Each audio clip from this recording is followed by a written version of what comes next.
and the various psychoanalytic lessons taught by the films of the Marx Brothers, for one. I would say that Groucho, Chico, and Harpo rival the other Marx, the much smaller one in Slavoy's heart.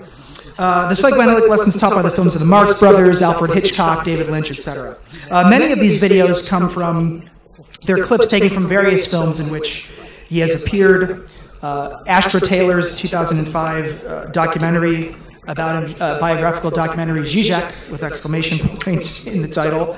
2008's Examined Life, another documentary of Taylor's in which Slavoj, appearing alongside other contemporary philosophers, including Cornel West, Martha Nussbaum, Peter Singer, Kwame Anthony Appiah, and Judith Butler, absolutely steals the show.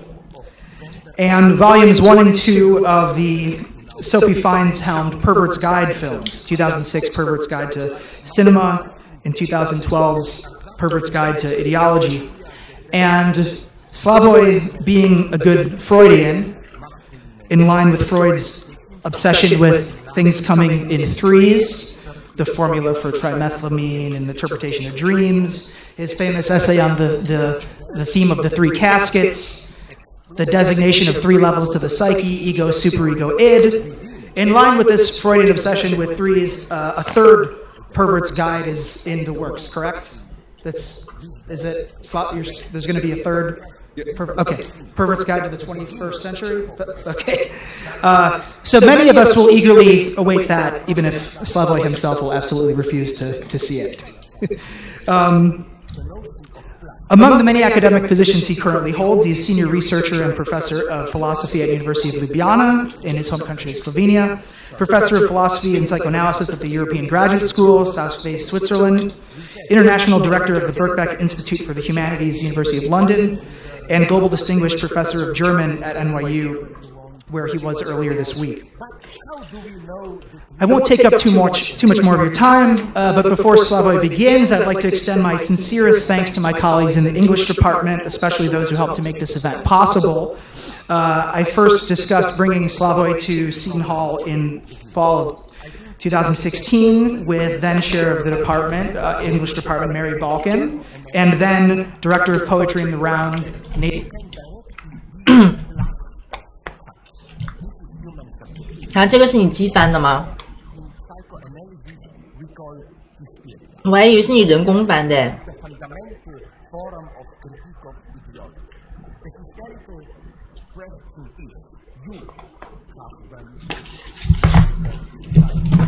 你没有改过吗？机翻这个准确率可以哎。Nathan Oates, and if it weren't for their initial and continued interest in and support of this idea, this event would not have happened. Mary even helped us to secure this room, which I learned was not...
Easy.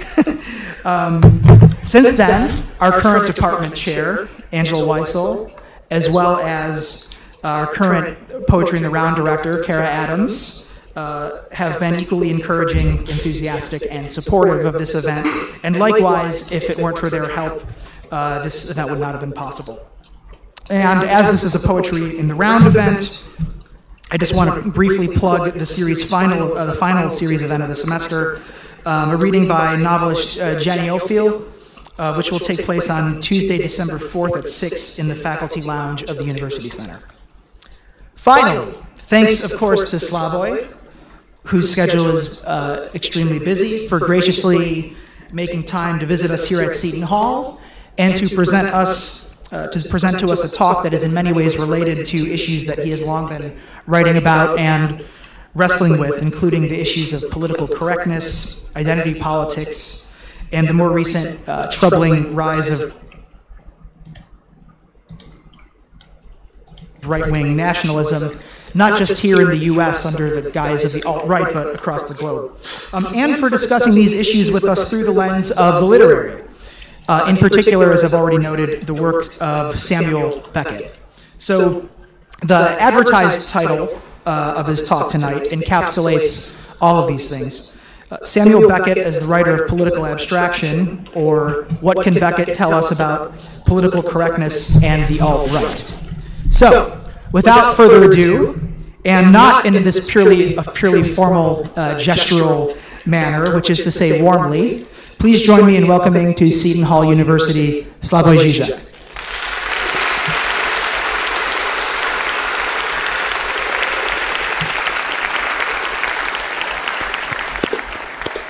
I want to begin with an old joke of mine. I hope you noticed that I joined the applause.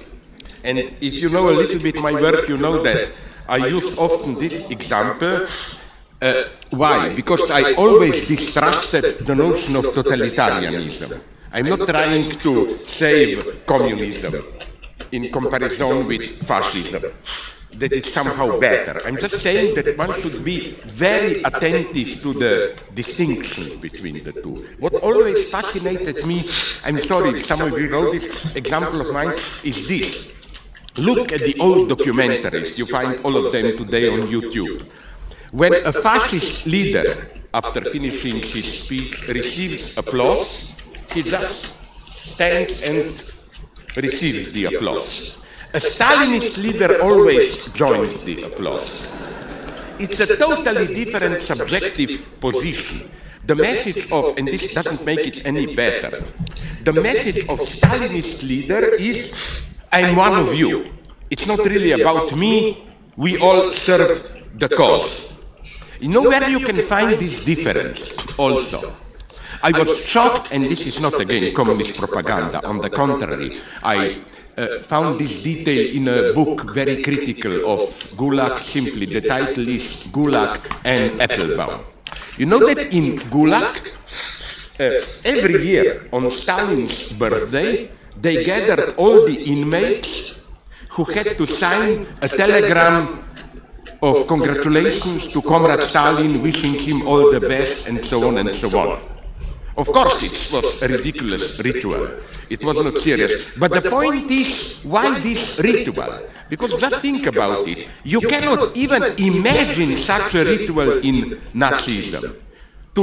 On Hitler's birthday, to gather all the inmates of Auschwitz and make them sign a congratulation message to Hitler, it's meaningless. Another point, the Stalinist show trials, you know, where the tortured prisoners admit, yes, I collaborated in a plot to overthrow and kill Comrade Stalin.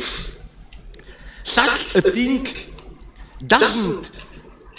cannot happen, doesn't have any place in the Nazi or fascist universe. Hitler could have easily done the same. Select some visible, important Jewish figures and claim there is a plot again, and you torture them to confess. It's meaningless. Why? Because, and that's the tragedy, I'm not saying which one is better, because in Nazism, that's the horror of it.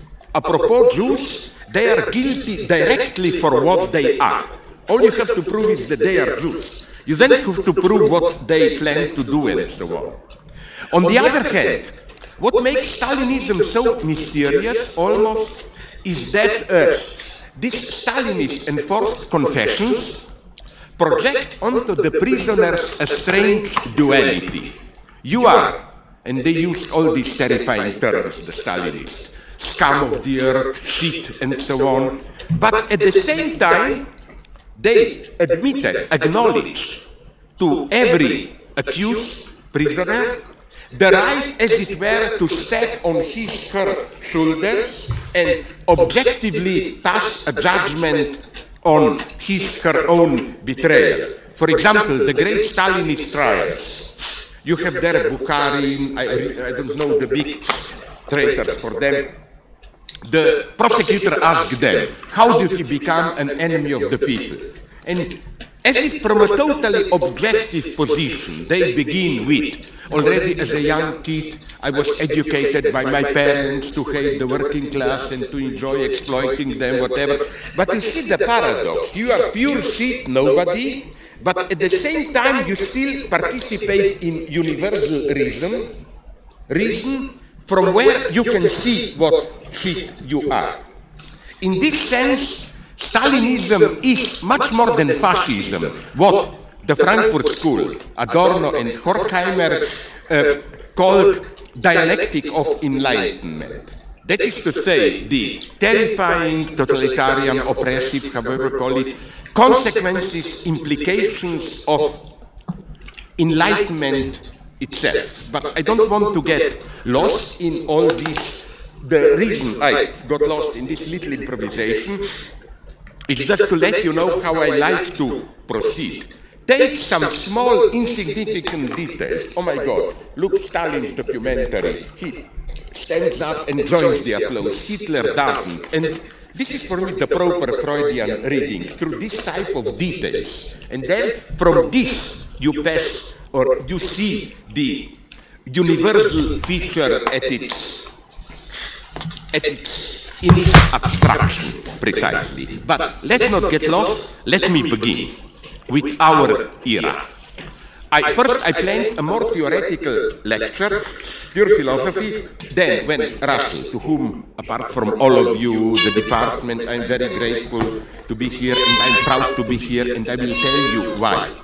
For the last 2 decades, at least, this is my experience. I'm not just kissing your ass here in a vulgar way.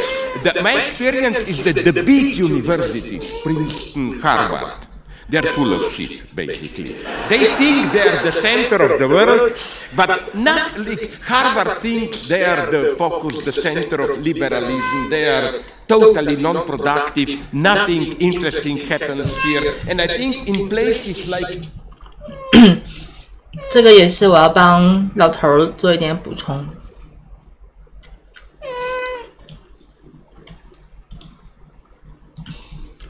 帮老头做一点补充，就是说，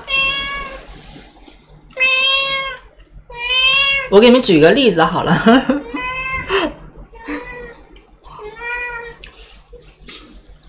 我认识一个在这个某系媒体里工作的魔怔人，我就不能说了，但我这么一说，某系你们大概也知道了。然后我问他们是如何看待魏明子的，他们就说，首先他们对魏明子这个人也就是知道，当然有这个人，然后也看过，但是呢也看不懂，也不知道他在说什么，然后也不太在乎，因为觉得他没有什么影响力。然后我说为什么他觉得他没有影响力？他说因为他们觉得他不会玩流量，挣不到钱。我说真的假的？我说这么 low 吗？他说对，就这么 low。然后我说那个他们自己能我说我还以为里面会有点明白人儿，他说没有。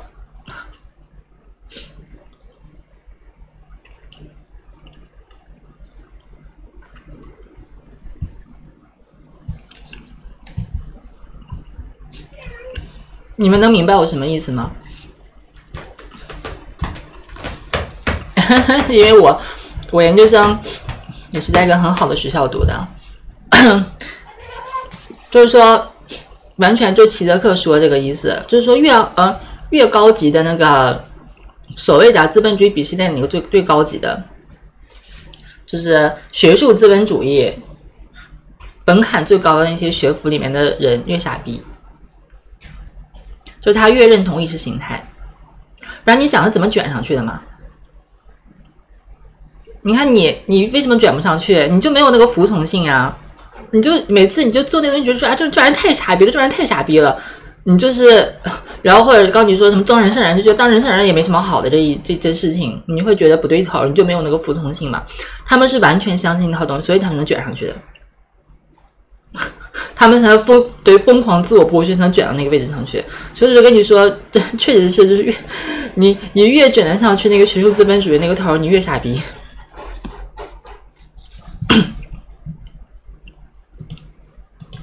学精神分析有前途吗？没有前途。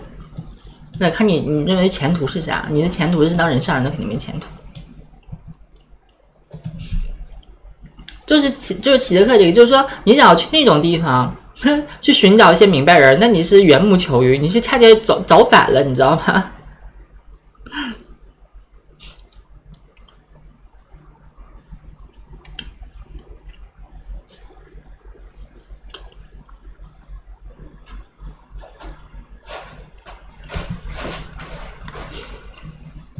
yours here, or where my good friend, who is also here, Todd McGowan, in Vermont, from Vermont, and so on. In these apparently marginal places, the true breakthroughs are taking place today. Okay, I'm not saying they necessarily do.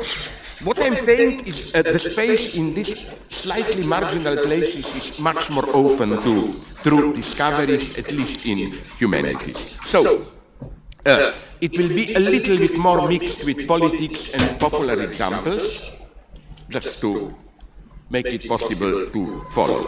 I would like to begin with a wonderful technological invention. 你开始有自信了，不，这东西我天天说，我不是天天跟你们说，我说没有创伤你是学不会哲学的，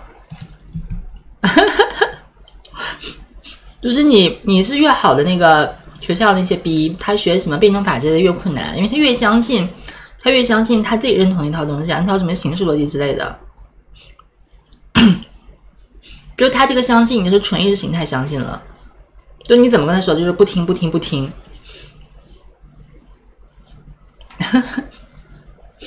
你没有发现，就是魏明子最开始判那些什么分折小将什么之类的，大部分都是好学校的吗？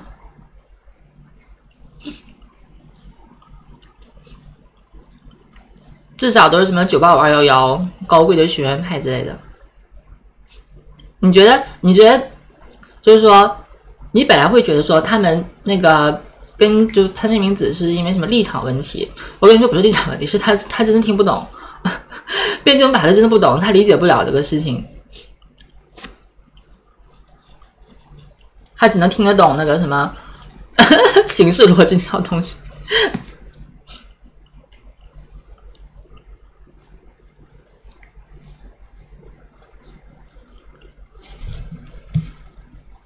他觉得辩证法是明哲。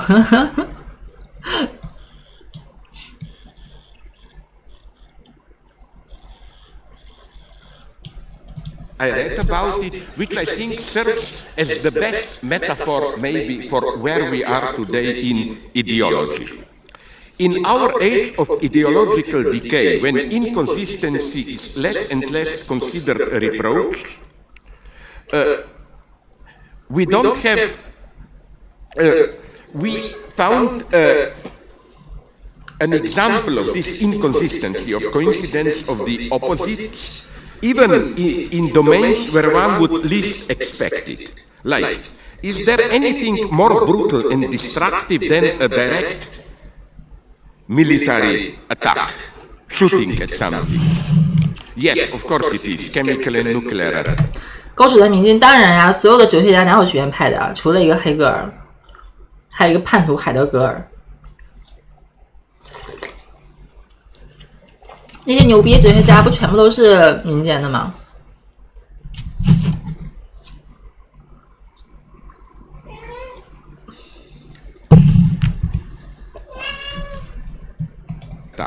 ？But for most of us, shooting at the enemy is still the paradigm of aggression. Should we then be surprised that the US military, and I'm not here engaged in US bashing, I think that today there are others who are even spite of Trump, worse than the United States, but nonetheless. The US military is now searching for, this is real what I will read you, but it's so incredible, searching for bullets which would be biodegradable and contain seeds for new plants to grow where the bullet hits the ground. Here is a report. Forgive me this long quote. Firearms are an accepted part of modern warfare. 士兵都杀魔镜片儿，齐泽克扫厕所。齐泽克就是教职，不是他说了吗？他可能都从哪儿留学回来了。他去那个巴黎、八大跟着那个米勒学精神分析，然后他那个，然后他那个身无分文了，然后结果他跟米勒关系不好，米勒不给他写推荐信，然后回来也没地儿干，没事儿干。然后眼巴巴的谋了个教职，那时候多少岁？可能40、50岁了都。士兵拿魔镜片，齐泽克扫厕所。And military operations, but after the job is done, the environment suffers. Not only do spent shells and casings litter the landscape, but they can also prove to be a hazard to local wildlife. Not to mention the impact that chemical residues, such as bullet metals and rust, can have on future plant growth and sustainability. The US military recognizes that this is a problem. 谢林其实不是学院派，谢林是经院派。谢林是，因为谢林那个并不是学术体系了，谢林那个是，它是个政治体系。就是谢林你不能把它归到学院派里面。所以齐泽克相对于他比较学院派，所以他就更拉。谢林其实还可以。And is now asking for proposals to mitigate the issue through biodegradable bullets and ways to seed growth as operations in the field continue. Back in January 2017, the US Department of Justice sent out a public request for proposals to develop biodegradable ammunition loaded with specialized seeds to grow environmentally beneficial plants that eliminate ammunition debris and contaminants. This effort will make use of seeds to grow environmentally friendly plants that remove soil contaminants and consume the biodegradable components developed under this project. Animals should be able to consume the plants. 好，稍等啊，我去把我的饭拿出去。我今天在尝尝他们做的新的料理包，蛮好吃的。我们的料理包，江浙沪地区的朋友肯定很快就能吃到。好评。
稍等啊，我还有点事，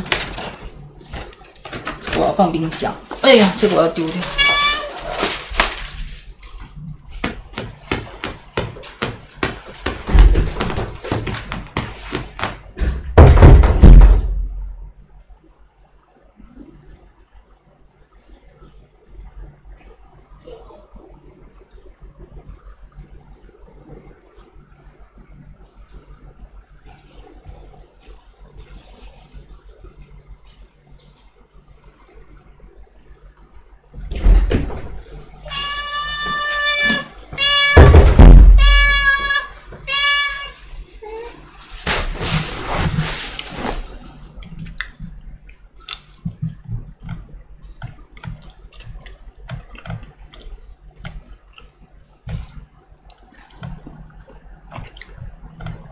江西哦，我河南江西不可能，够呛买不着。Without any ill effects. End of quote. So these bullets are first to be used for training, and then I like this dream. Imagine bombing a country to make it green, you know, like then full of plants, no waste left on the ground. The same structure, the thing itself is the remedy against the threat it poses, is widely visible in today's ideological landscape. Tell the figure of the financier and philanthropist, for example, I appreciate him otherwise, George Soros. Soros stands on the one hand for the most ruthless financial speculative exploitation, but it's combined with its counter-agent, the humanitarian worry about catastrophic social consequences of the unbridled market economy. Even his daily routine, I read, is marked by a self-eliminating counterpoint. Half of Swiss working time is devoted to financial speculations, and the other half to humanitarian activities, such as providing finances for cultural and democratic progress. 这些补充还蛮搞笑的。前两天那个不是有个大新闻吗？现在看不是个大新闻，是个小新闻，但也算创造历史了。就是那个Trump不是被那个起诉了吗？历史上第一个被这个刑事起诉的，被 prosecuted 的那个前总统，然后起诉他那个检察官，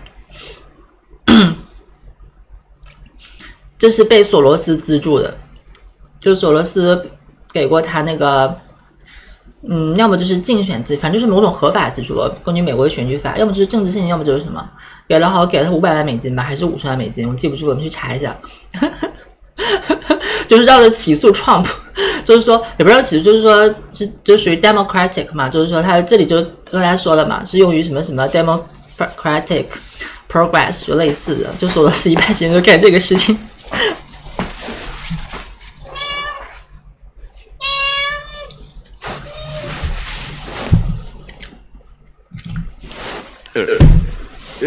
For writing essays and books and so on. So, and I think the two faces of Bill Gates parallel the two faces of Soros. First, we have Gates, the cruel businessman who destroys or buys out competitors aimed at virtual monopoly, employs all the tricks of the trade to achieve his goals. Meanwhile, the other side is the greatest philanthropist in the history of humanity who asks, it's a quote, what does it serve to have computers if people do not have enough to eat and are dying of dysentery and so on and so on. So again, I like this idea how an activity includes in its own counterpoint. I hope you see the parallel. It's the same bullets which at the same time cause the greening. How? Okay, Bill Gates can be a ruthless competitor, but at the same time, my God, he gives so much to humanitarian help and so on and so on and so on. So, how does this strange, paradoxical situation, how does it condition our ideological thinking? Your conclusion may be, but wait a minute, today We live in a post-ideological era. It's pure cynicism. Who cares about ideology? And nobody really believes in it, and so on and so on. One has to be much more specific here. First, we should always remember that, because my idea is that we never lived in an era which is so truly radically ideological than our era today. Precisely because apparently nobody believes in it. But you know, belief is a very paradoxical structure. Allow me, even if some of you maybe know these old jokes of mine, allow me a brief improvisation. What does it mean to believe? There is one lesson from Marx, and I'm not trying to brainwash you. I'm very critical of Marx where one needs to be. But in his well-known theory of commodity fetishism, from the beginning of Capital, Marx discovered something that I think is more actual today than it ever was. The idea of fetishism is not the usual illusion, like on the market we are dealing in social exchange, but in our misperception we think money is something magical, we think we are in a domain of in a magical domain, and so on. Marx is saying almost the exact opposite if you read him closely.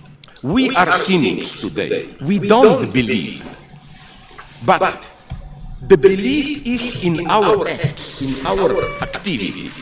The fetishist illusion is not in our mind. In our mind, we know there is nothing magic about money. Money just gives us access to part of the social product, and so on and so on. The illusion is in what we do, how we act in our social life, participating in the market exchange, and so on and so on. If you allow me to repeat an old joke of mine, which I think only in the United States I used, I would say, between 40 and 50 times. But it's too perfect not to use it. I'm sorry if you know it. It's a well-known, sorry, but nervous tics and so on. It's a wonderful joke about Niels Bohr, you know, the Copenhagen guy. He had a house in the countryside, an old house to retreat in his holidays, for holidays and free weekends, and there above the entrance to the house was a horseshoe. I don't know how it is with you, but in Europe, a horseshoe is a superstitious sign. The idea is that it keeps the evil spirits from entering the house. So that's the anecdote. A friend visited him, a fellow scientist, and asked him, but wait a minute, you are a scientist. Why do you have this bullshit there? You know, like, do you believe in it? Niels Bohr answers, my God, I'm not an idiot. Of course, I don't believe in it. I'm a scientist. Then the friend insists, but why do you have it there? I hope you know the brilliant answer. I have it there because although I don't believe in it, I was told that it works even if you don't believe in it. That's ideology today. Nobody has to believe. Trump doesn't believe and so on. The illusion is in our acts. And I'm so sorry I don't have time to go in details here, because a whole theory of ideology can be developed from this, based on what I think is maybe the single greatest achievement, contribution of American, by this I mean United States, culture to world civilization, at least in the 20th century. On your TV shows, you know, this canned laughter. Laughter is part of the soundtrack. Can you imagine what a magic, wonderful mechanism this is? Be careful and observe how it works. Those primitive behaviorists are totally wrong, those who claim, oh, it's simply to automatically trigger your laughter. No, I read a good empirical analysis which claims over 90% of people do not laugh. But it has this wonderful magic effect, at least, okay, maybe I'm an idiot with me. I come home in the evening, tired, I look at it, some stupid show, Cheers, whatever, Friends, and the TV set laughs for me, And at the end, I am relaxed as if I have laughed. It's a wonderful mechanism that we know from so-called primitive societies. You know, from Tibet, I was always fascinated by those praying wheels, or, you know, you write your prayer onto a piece of paper, you put it in, you turn it around, and then it doesn't matter. You can think about sex, whatever. Objectively, you are praying. But they were maybe not so primitive. We are doing exactly the same thing. And again, the parallel between this and Marx is exactly in these displacements, how you can believe without believing. Subjectively, you can not believe, but objectively, in your activity, you believe.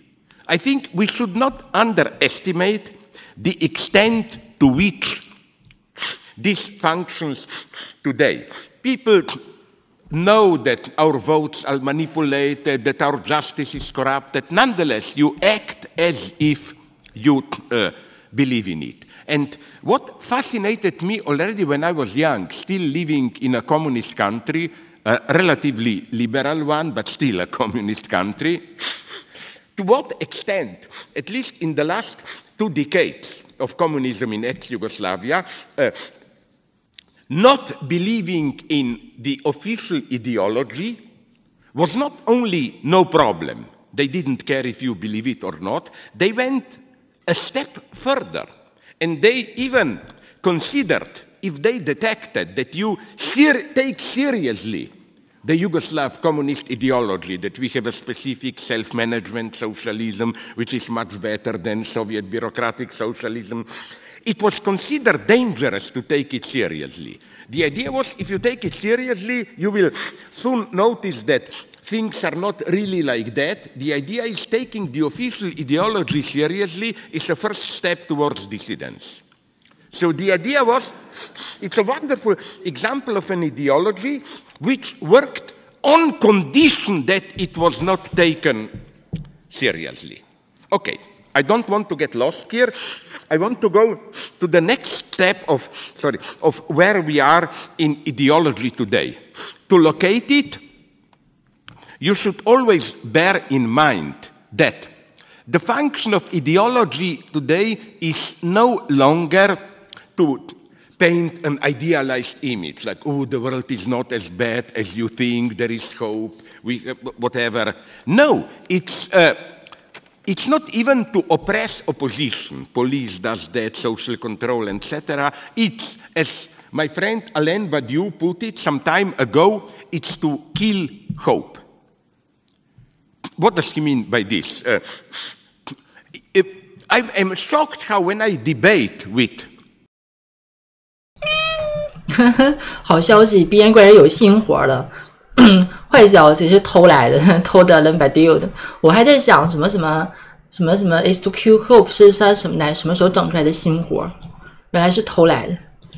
My enemies, for example, about ecology, threat of a new world war or whatever, I noticed how I don't have to convince them that we are really, sorry for the expression, in deep shit. They go even further than me. They said, yes, we agree. Probably we are ecologically lost. It's just a matter of 20 or 30 years and so on. Their message is just, but if we try to organize and change it, it will be even better. So again, it's just to convince you that bad as things are, we cannot really do anything. Next feature of ideology today is that I think that, but don't be afraid, I have deep respect for Christianity. My God, I wrote 3-4 books on celebrating still the emancipatory dimension of Christianity. Of course, I define myself as an atheist Christian. What this means, it's not time today to explain. But, you know, Marx's well-known formula, religion is the opium of the people. I think that we have to correct Marx here a little bit. Yes, ideology is today the opium of the people. But we have today, I hope if you haven't heard already my joke, it's not a joke, I think it's very serious. that you will get it. The joke that we have two new opiums of the people today. I hope you will guess which are they. Opium and the people. On the one hand, we have the alt-right populism, which is precisely the people as the opium, evoking the people but in a false ideological way. The people as some imaginary unity, which then, in a half-fascist way, is always threatened by an external danger. It can be immigrants, the flow of immigrants, like now, the panic almost in the United States, at least in the right-wing media, of some poor 2,000 immigrants for Honduras. You know, this idea of we live in a privileged cupola and, my God, there are leaks there penetrating it. So we have, I will not go into it further, it's clearly what this, today's populism as the new opium. And it precisely serves as an opium. Opium in the sense of presenting you with a fascinating image of the enemy and you oh my God, that's it. External enemy and so on. The second opium is the opium itself, of course, in a broader sense. From the lowest level, all the drugs that we are taking to calm ourselves, to whatever, to strengthen our desirable qualities, to slightly more serious ones, Xanax, Prozac, all those psychodrugs, up to drugs as such, the real thing, crack, opium, whatever you want. And it's wonderful to study the logic here, the contradictory logic again. First, if you are overexcited, you take drugs, calmatives to bring peace. Then, of course, too much of this brings depression, and again you have to take drugs to revitalize your desire or whatever. The sad thing about this, and statistics are here incredible in our, I mean it ironically, degenerate circles of academia. I read somewhere that at least 70 to 80% professors, assistant students are already on some kind of this type of psychodrugs, as if it's needed for our normal psychic reproduction to regulate it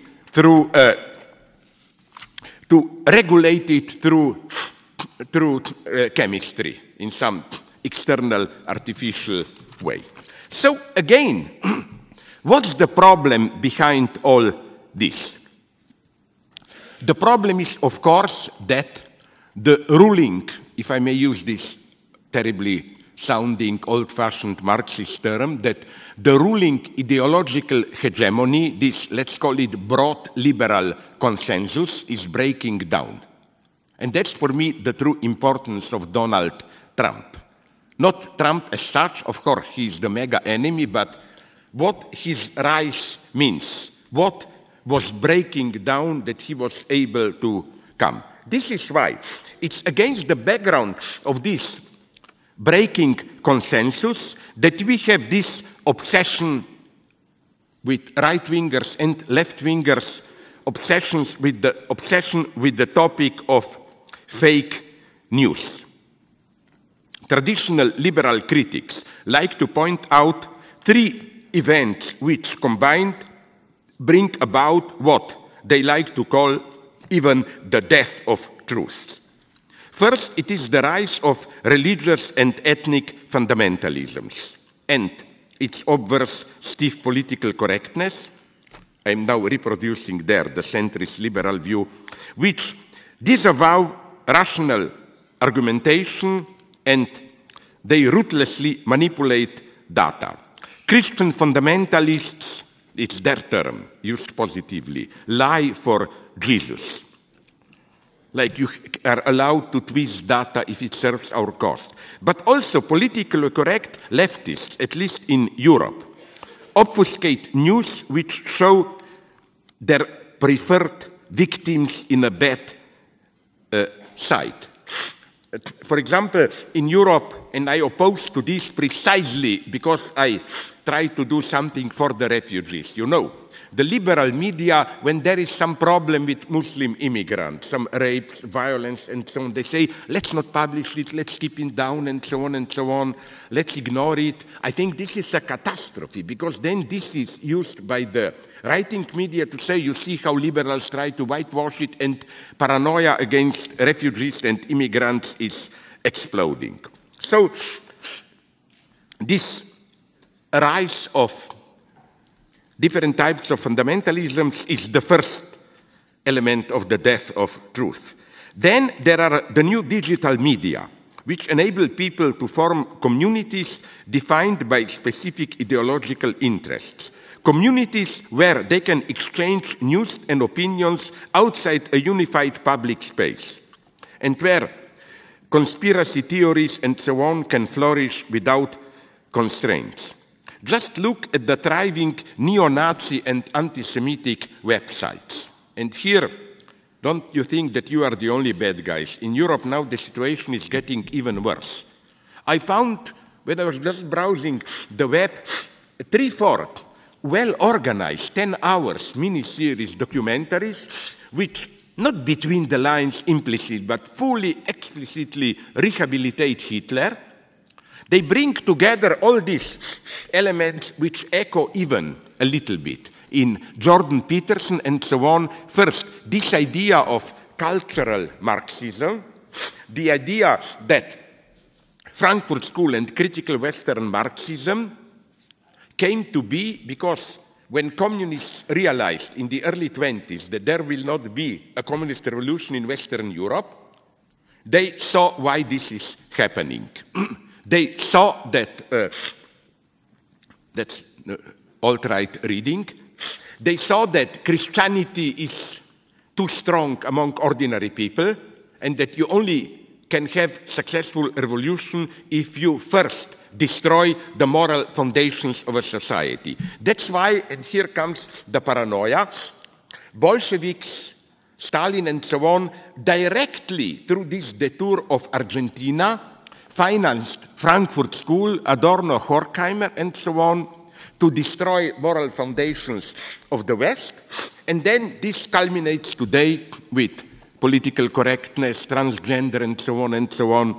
So, again, it's horrifying to read it. And I don't know if you know these conspiracy theorists, they are so crazy that they almost, but it's horrible, it's a dangerous game to play, they almost fascinate me. You know, for example, according to these theorists, this idea that Middle East is in a conflict, Jews against Palestinians, they claim this is just a false conflict to seduce us. They claim that in reality they are working together to destroy Western Europe. What's their proof? They claim, okay, immigrants are penetrating, Muslim immigrants, Europe. But they say this cannot happen by itself. This is not spontaneous. This is incidentally where those leftists who claim Palestinians are today's Jews or immigrants, the foreigner to be excluded, are wrong. Because Jews in the Nazi imaginary were by definition more or less invisible. They were the secret masters, while refugees are all too visible. We are obsessed with how they just walk with their women faces hidden along our streets. So they claim that they are too visible, so there must be a secret master behind them. And these are Jews, of course. So they claim it's a shared Muslim-Jewish plot to destroy our civilization. What I'm saying is something very simple. It's that, and everybody knows it, what happened in the last 10, 15 years is that this kind of conspiracy theories were all the time here. But what's so sad is that what was till now constrained to this, we go after a talk like this today to a bar, restaurant, and all the dirty talk, rumors you exchange. Now it's becoming part of our public space. The third figure to blame for the so-called death of truth is the legacy, so they claim, liberals who bemoan the death of truth, of postmodern deconstructionism and its historicist relativism. They attack the claims that there is no objective truth valid for all, that every truth relies on a specific horizon and is rooted in a subjective standpoint that depends on power relations, and that the greatest ideology is precisely the claim that we can step out of it and look at things objectively. They claim, opposite to this historicist deconstructionist relativism, as they read it, that we can look at things objectively, there is objective truth, and so on and so on. So what's my problem with this? And of course, the standard target here is, you remember that, I always forget her name, Conway something, that blonde lady who is one of Trump's assistants. She used the unfortunate term alternate facts. And they emphatically say, no, there are no alternate facts. There may be alternate opinions, theories, but facts are facts. Holocaust happened, and so on and so on. But I think I'm not a relativist, absolutely not. But things are a little bit more complex here. The first thing to notice, I wonder if you will agree with me, in my perverse taste, I did read some of Holocaust revisionist deniers. And correct me if I'm wrong, not one of them argues as a postmodern deconstructionist. No, your theory of Holocaust, who knows what happens, is just your discursive contract and so on. Go to the YouTube and Google or whatever, David Irving, maybe the best-known Holocaust revision. No, he strictly argues as the best British empiricist. They had so many Owens in Auschwitz and so on, and even if they were burning all the time, they could have burned maximum 300,000 of Jews, not 2 million or whatever. So that's the first point, but it doesn't mean a lot. My basic point is that it's difficult to accept it, but data are a vast and impenetrable domain, and we have to accept, this does not mean some cheap relativism, that we always approach data from what philosophical hermeneutics calls a certain horizon. 多谢，要勇敢，我的舰长。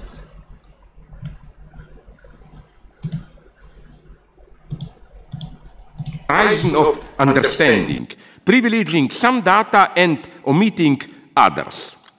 All our histories are precisely that, stories, a combination of selected data into consistent narratives. For example, I will give you a provocative example. Don't be afraid, my conclusion will not be relativist.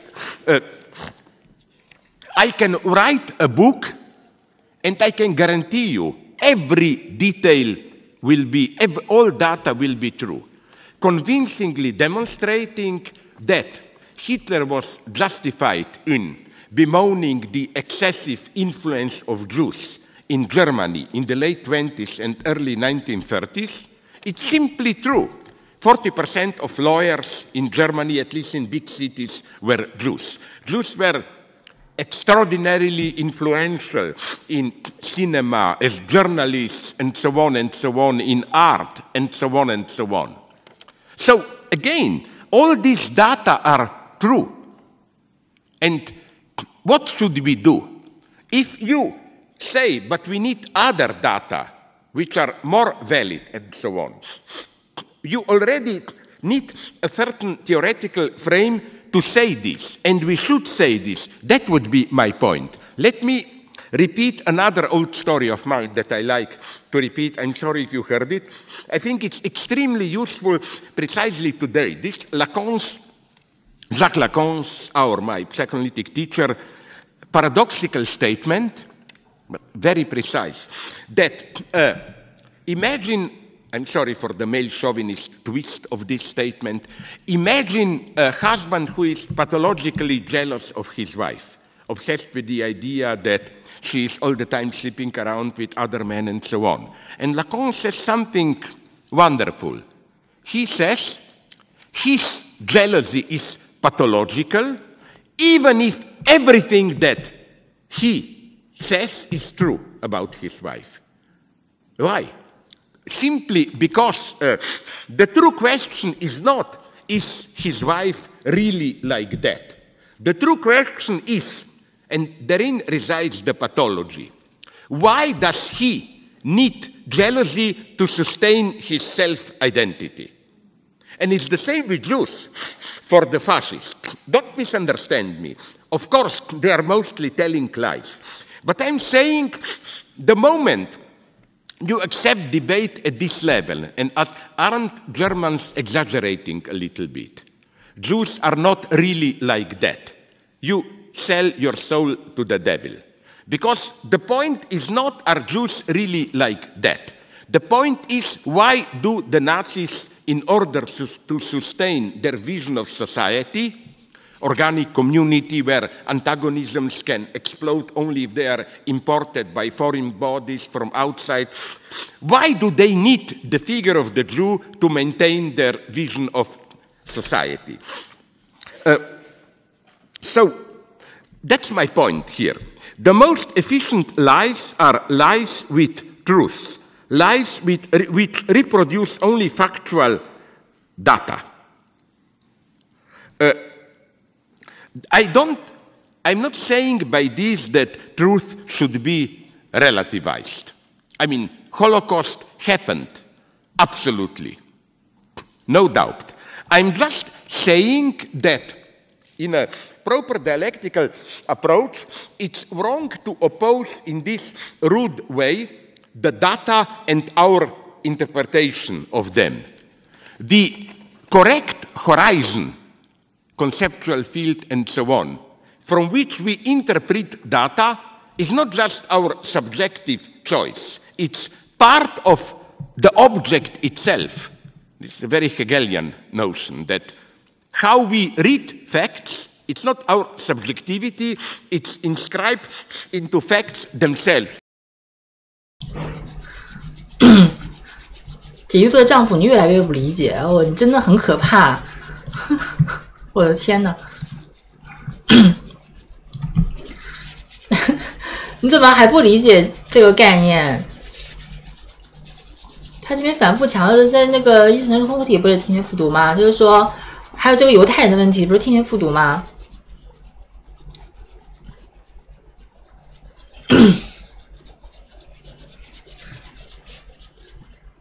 他刚才不是在说嘛，就说为什么要排犹？你对排犹的辩护，并不是说啊，犹太人是无辜的，犹太人并不像你们想的那么糟糕。你不能这样辩护，因为你这样辩护，你就还是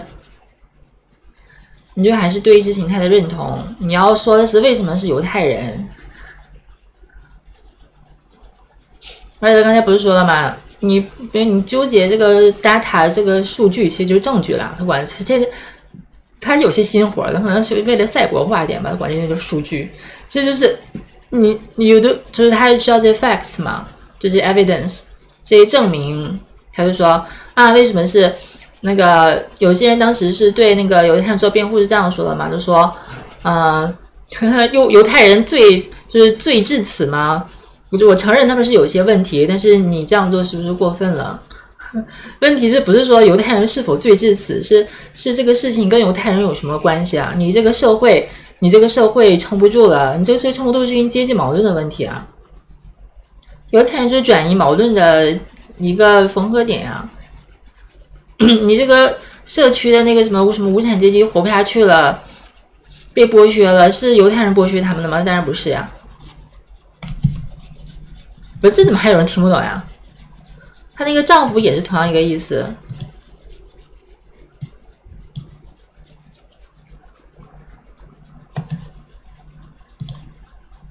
所以就算是你怀疑你的老婆什么什么这那之类的，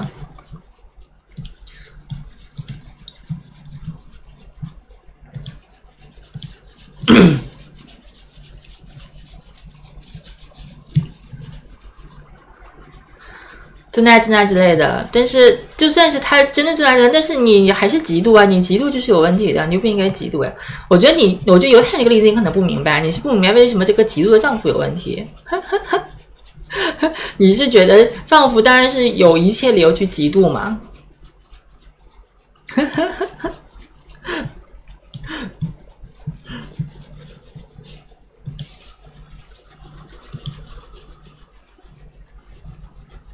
哦，对，就是丈夫嫉妒这个事情上，你移情了吗？你是觉得丈夫当然应该嫉妒啊，丈夫理所当然就应该嫉妒呀。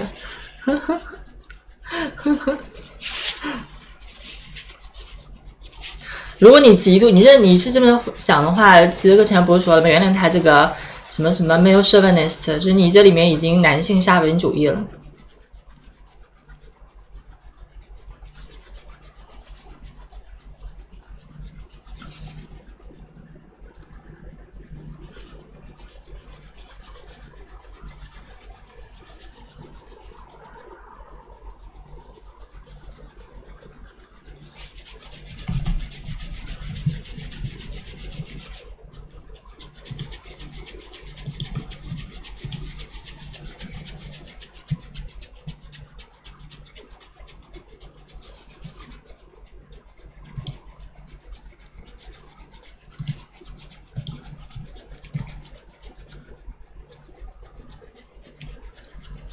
当然不是这样的，什么什么你老婆重新可以出轨，当然不是这样了。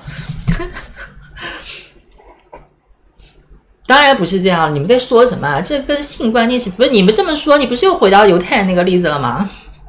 当然不是什么他出轨，你也可以出轨，是你们两个的关系就是好不好，跟他出不出轨有什么关系啊？你们俩的关系过不下去，是因为中产阶级这个爱欲模式是不能持续的呀。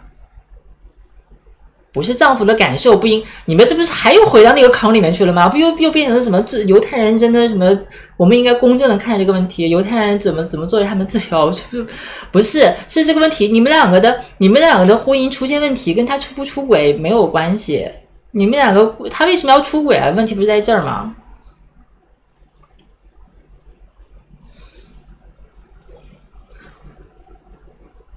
跟什么这种事情有什么关系啊？你就算是不是嫉妒，就不是，比如说你不是纠结他什么出不出轨的问题，比如说有绿帽奴，对不对？你想看，那有的丈夫是绿帽奴，他说不定感到兴奋，他可能不一定会嫉妒，那他们的婚姻就没问题了吗？那婚姻还是会有别的问题啊，他会找别的茬呀。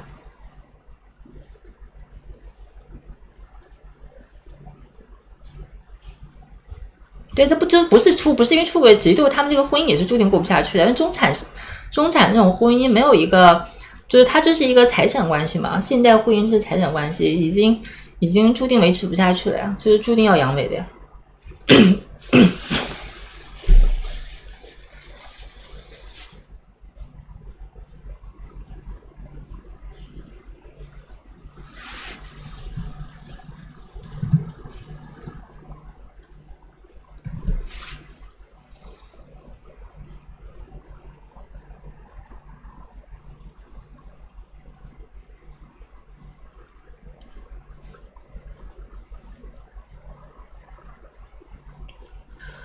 出问题是现代婚姻的观念，不是现代婚姻的观念，当然不是了。婚姻的观念是什么？婚姻就是一个财产制嘛，主要是两个人的这个婚姻生活，但是，因为它就是一个叫什么，类似民事契约吧，双方达成合意、达成协议的东西。中产生活那种每天吃喝玩乐的，然后病理化的，只追求数字只追求这个数字增长的资本主义是人肯定要破产的呀，因为它维持着它这个爱欲望的再生产，就是这种不平衡呀，就是这个危机啊。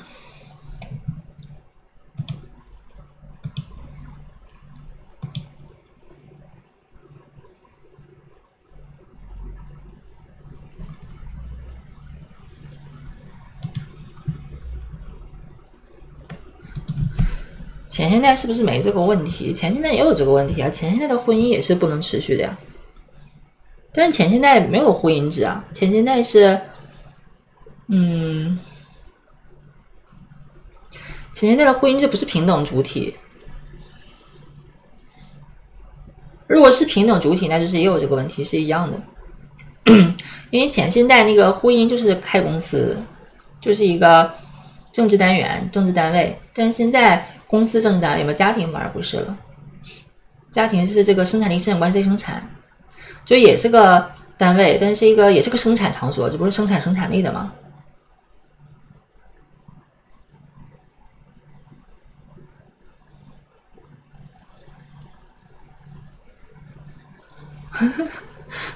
婚姻这个概念自身就是不正确。你虽然是有点慧根，但是你没明白它是什么意思。你虽然是有点慧根，不知道你是不是无意识，但你这个话我应该这样说，不是说婚姻这个概念自身是不正确，是任何一个概念它永远内在有一个障碍嘛，就是它任何的概念都不正确，因为它完全实现自身的时候它就超出了嘛，这就是辩证法。我只能说到这么多，但是这个已经非常难了，你们也不太能理解。简单来说，我们在讨论这个婚姻的时候，我们不见得自己知道自己在讨论什么。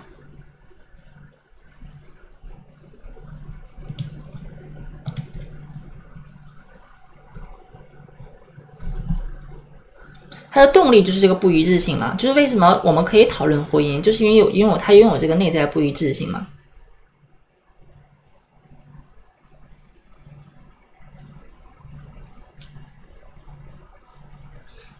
社会主义是否要存在婚姻关系？存在婚姻关系，但是婚姻关系和婚姻关系是不一样的。这我刚才说，就是现代社会现在的婚姻关系跟过去婚姻关系也不一样，但它也是个婚姻，就是说这种一夫也不叫一夫一妻制吧，反正就是配偶制嘛。配偶制形成一个家庭，要实现这个人口的再生产嘛。人口再生产这个肯定是要的。婚姻制，你说比如说不以生产人口再生产，比如说什么，就两个人在一块儿，然后被什么法律什么登记，也不存在婚姻关系。我可以这样说，就是说我之前看过那个科幻小说，就讲未来的。我们先这么说，共同体肯定需要，社区肯定需要，对不对？就人社会的动物嘛。我当时看那个小说说，未来就是，比如说它有那种各种各样的社会主义，就是康米社区，比如说某个农场，然后但是是有机农场，不是现在这种前现代农业，就是什么科幻那种农场什么的。然后他们就是一个社区，然后类似原始部落那种，就是共同养育，然后开放式的关系，然后有可能3个人、4个人一个家庭，5个人、6个人一个家庭，然后共同养个孩子，一个孩子可能是领养的，或者也不知道谁跟谁生，但是都是当自己的孩子一样。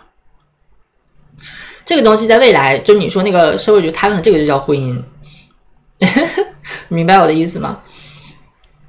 就是总之人类是需要这个生产力再生产嘛，但是你生产力再生产的这个方法可能不一样。那首先你肯定必须得是以社区的就 community 的这种方式，但如果是 community， 那你说就是要么就是2个人、3个人、4个人、5个人嘛，然后就是什么血缘关系这种东西，就是说总归是有这样的一种形式的。那这种形式总归是会被称为叫做一种，就是说最小的某种政治单元或者生产单位，这个东西叫婚姻。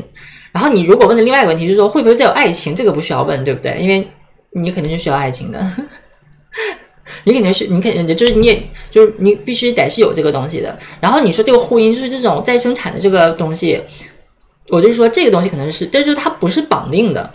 现在的有一种意识形态，就比如说婚姻跟爱情是绑定的，比如说什么啊，我想起了那个黑格尔那个辩证法讲的特别有意思。真正对婚姻的破坏不是出轨，而是无爱的婚姻。真正对婚姻的否定是无爱的婚姻，而不是出轨。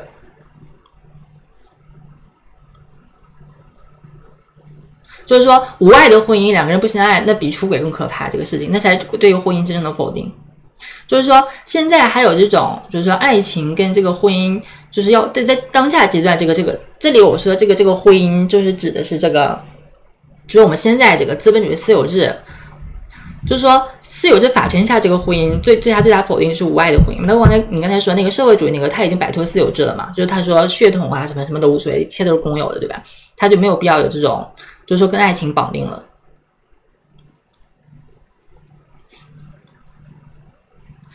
所以说你说婚姻制，我就是说这种社群 community 肯定是会有的，然后一种就是说在法律的框架之下的有没有一种就是拥有这种合法形式的肯定是有的，但是只不过是跟现在这个婚姻不是同一种东西。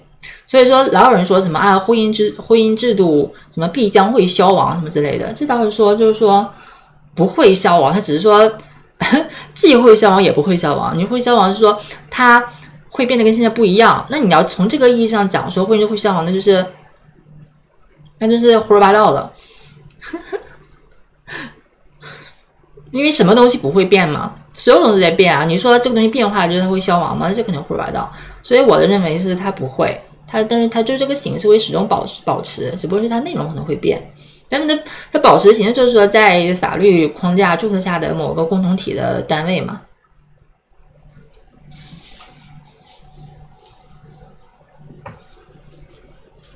实现这个生产力，人口在生产的。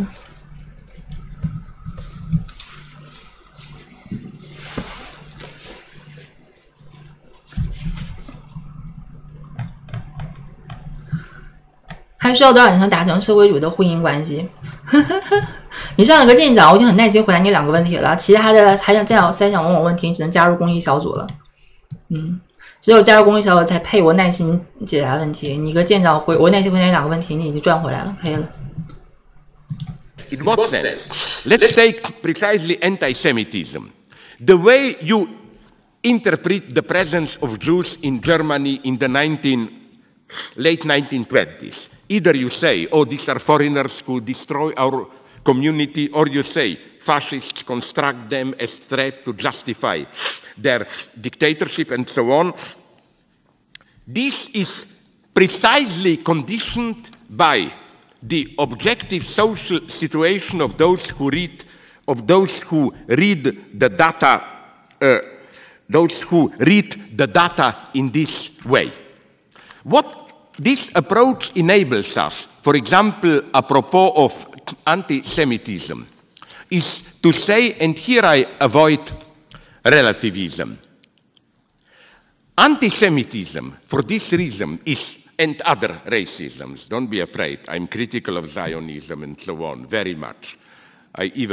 Probably they will prohibit me to enter Israel soon. I support, in a very moderate way, BDS. But I'm totally allergic, because we do have it now in Europe, real old-fashioned anti-Semitism again. What I'm saying is that anti-Semitism is wrong a priori, formally, absolutely. You know what I'm saying? It's not a question of, okay, Hitler was a little bit right, maybe there were too many Jews in culture, whatever, among journalists, but he exaggerated. No, he was absolutely wrong. In what sense? Wrong not because how he distorted facts. He was wrong even if he didn't, but he did distort facts. He was wrong because the way he used facts was in order to sustain a general lie about society, obfuscating its antagonisms and so on and so on. So this is a very dialectical notion of truth, but not mystical, that, again, you can use correct data to serve a lie. And how do you measure? Now you will tell me, okay, but I am naive here. How do I know what is lie and what is not? Don't I reserve for myself the position of standing outside and, oh, I know this is a lie? No, I can measure it immanently. If you analyze closely the Nazi edifice, you can see that their anti-Semitism is immanently a lie. Immanently in the sense that it obfuscates certain social antagonisms, and this obfuscation is inscribed into the very way they formulate anti-Semitism, and so on and so on. So my conclusion here, not to get lost here, is that the idea that, and that's the difficult thing for some partisans of positive, objective truth to accept. Another great lesson of Marxism And in spite of all horrors that Marxism called, I'm the first to admit it. This is another important lesson of Marxism, actual today, is that interest and being interested or engaged and objective truth are not mutually exclusive. There are some truths, in plural, to which we have access only through an existential engagement. I will not lose time here with this too much, just to warn you, to let you know what I aim at, that paradoxically here, and I don't hold this as an argument neither against Marx or against religion, Marx reproduced here what I consider the most subversive things about an authentic religion. You know, for an authentic religion, and I think there is nothing obscurantist in this, it's wrong to say, I respect God, I believe in God, because I looked at the arguments and my God, I was convinced that whichever religion you choose, Judaism, Islam, Christianity, Buddhism, which is not a religion, they convinced me. No, as Kierkegaard put it nicely, the true religious position is not, my God, Christianity has the best arguments, I believe in it. It's only by being a Christian I can understand correctly the arguments for Christianity. You will say, I'm dreaming here. No, I will give you another example. I hope you will like it, because it's from our ordinary life. Doesn't love function like this? Yes, you can say, again, as a man, heterosexual, I'm sorry to adopt this automatic male chauvinist perspective, but I can say I fell in love with that lady because of whatever, her nice smile, her witty character, her hair, even as Trump said in an obscene way about Ivanka, she has beautiful legs. Look at her legs. Yes, true, but in authentic love, it's not that you look around and then notice, oh, that lady has nice legs, nice smile, nice breasts. Let's make a list. None other, so I will fall in love. No. In a way, only once you are in love, you can enumerate reasons why you are in love. That's why there are other wonderful notions here of critique of ideology to be developed. That's why falling in love, did you notice this? It's a wonderful temporality. Never happens in a present time. You never can say, now I'm falling in love. If you do, it's a fake. It's always that retroactively, all of a sudden, you establish, my God, I'm deep in it. I fall in love.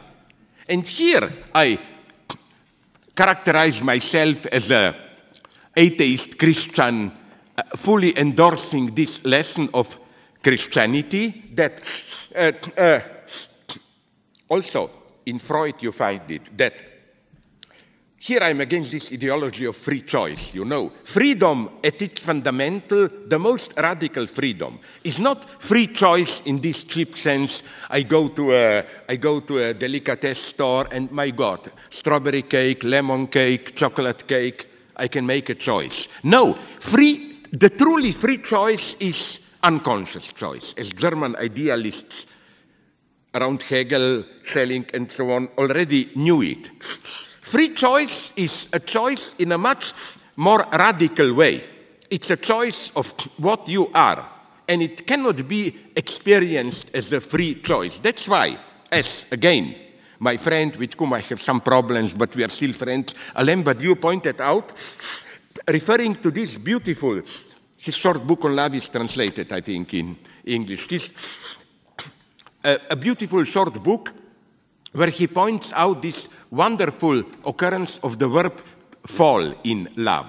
It works, as far as I know, only in English and in French. Maybe in some others, in my language, it doesn't work. Tomber amoureux, to fall in love. And he says we have to take this quite literally. There is a surprise, a cut, you fall in love. All of a sudden, you find yourself in love. That's how things happen. So, not to get lost, let's go on. I think there is another thing in this that is false in this panic about fake news, multiple truth, and so on. If you read closely those who worry about it, they repeatedly emphasize between the lines, but they do that. What they worry about is not so much that we don't have any truth, but that we no longer have a clear hegemonic idea, a basic social pact accepted by all across the board. So their position of those who bemoan we need an obligatory social frame, it's a very cynical one, basically. What they are saying is what Goethe, the writer, Faust, and so on, a great conservative, said in German, besser Unrecht als Unordnung. Better injustice than chaos. The idea is that we have to impose one version of ideology which will bring a certain stability, even if we all know it's a lie. And what is so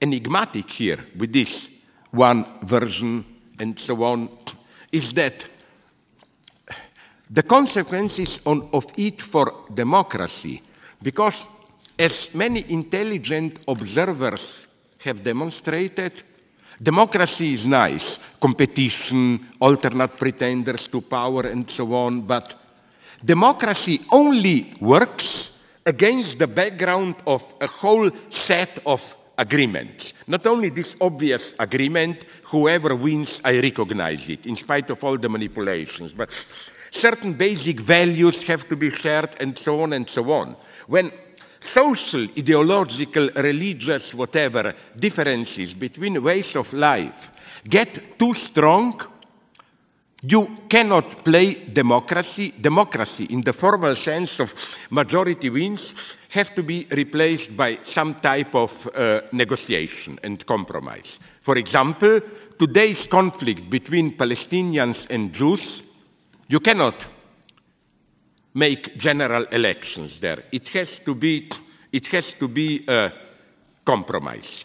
And I think that this is why you in the United States are now maybe in a difficult moment, a very difficult moment. I think that the differences now between alt-right or the fundamentalist Trump people and liberal democratic consensus are growing so strong that you are reaching slowly the point of no compromise. Like one has to win or there is war or whatever. It will be, I warn you, less and less possible to resolve this in the good old formal democratic way. And this is clear to Trump. Did you notice how he systematically lays the foundations, prepares the public for an emergency state? Like all the time he's making statements which basically hint that, like even now he gave some statements, beware of the false electoral lists and so on and so on. You know, he's breaking this basic consensus which says of democracy, which is we can complain that it was manipulated and so on and so on. But we have to accept this unconditional rule. Whoever wins, he or she or they win. We can complain, but the result is here, even if it's ambiguous. Although I'm very critical of Bill Clinton, when it was that Florida scandal, you remember, Bush or Al Gore, a couple of tenths of votes decided, Bill Clinton made, my God, this guy, I'm very much against him, critical, but he has some spirit. You remember what he said? He said, American people have spoken, we just don't know what they said. There is some spirit in this. No. So again, what I'm saying is that beneath this abstract problem, truth and so on, is there one truth. We have to accept it that truth is not simply objective truth. What a well-functioning society needs... Sorry, I will try... Oh my God, the time is running. Okay, I will condense it. So at least that I will finish with the word Beckett or whatever. Okay, sorry, let me go on. Nonetheless, I will try to condense it. I got lost. Okay, know that we shouldn't speak about objective truth. We should speak about a basic customs, social pact, which is not only a pact at the level of explicit political rules. It's also a pact at the level which is much more important. And here Trump, I must say, is almost a genius. A pact at the level of not only explicit rules, but a thick network of implicit rules of how you practice explicit rules, how you do it. Trump is a master not so much of breaking the explicit rules, but breaking these implicit customs which regulated the use of... Remember the Supreme Kavanaugh justice. And I think Obama was here too careful. Obama could have nominated much earlier, but he respected too much the rules. No, we don't do it like that in the United States and so on. Trump doesn't have problems with this. He breaks these implicit rules all the time. Okay, let's go on. So now I'm coming finally to my big topic. I will really, if you give me a little bit more time, try to condense it. The problem of abstraction. Because the lesson of what I was saying here, I go a little bit fast, even if it's a rough jump now, just to be able to squeeze in everything, is that the truth is not holistic, all sides, and so on. What we have to accept is that the truth is always partial, one-sided. For example, with all my, again, support for Palestinians, but in Germany, 1933, it was totally false to say, okay, we have two partial extremes, the Nazis, the Jews. The truth must be somewhere in the middle. Let's look, no. The only way to arrive at the truth, the horror, what was happening there in Germany, is to look at it from the standpoint of victims. The truth was on their side. In this sense, we need abstraction. What do I mean by abstraction? I go a little bit quickly here just to point it out. The first approach to abstraction. LGBT plus. I'm sorry if some of you know this line of mine. Not only I'm not opposed to it, I deeply support it, but maybe with a twist, which, as some of you maybe know, brought me a lot of trouble. I'm saying this. What is the function of that plus, LGBT plus? As a speculative Hegelian philosopher, I would have said, I'm against this simple empiricist use of it. Mostly LGBT people, but not all. There are some very intelligent there, with true speculative spirit. Most of them take it at a simple, empirical level. Like, we have these, that, queer, butch, whatever, 35, 40 positions, but we have to be open, maybe we missed still some positions. So plus means we are not excluding any others. All the others, the place should be kept open for them. But I think there is another much more wonderful reading proposed by some LGBT theorists themselves, that what if we claim that plus, being a plus, that void, more, is a position in itself. You can be a plus. How? Precisely by radically questioning your position. Plus is the best definition of feminine hysteria. And hysteria is here not meant in this patriarchal way of arrogance, or hysterical women, they don't know what they want. No, hysteria is, in authentic Freudian way, the most subversive position, not perversion. Perverts are always the obverse secret side of power. Hysteria means what? You know, Louis Althusser, the old Marxist, notion of ideological interpellation. Ideology works so that an authority or society tells you you are this, gives you a symbolic identity in the social edifice. You are a man, a woman, even homosexual, professor, socialist, alt-right, whatever. You are given an identity. And the basic hysterical question is, why am I what you are telling me that I am? This doubt directed not so much at objects, but who am I? This lack of position of your own subjective identity. And I think it can be shown that this openness about your own position, I don't know what an object I am, which concretely in the case of hysteria means I see a desire out there. I'm some kind of object of desire for others, but I don't know what they see in me. This uncertainty, ontological, is, for Freud, Lacan, and so on, constitutive of subjectivity. The moment you think you know what you are not a subject, you are an object. And the model of this is a pervert. Perverts always know what they are and what they have to do. They don't question their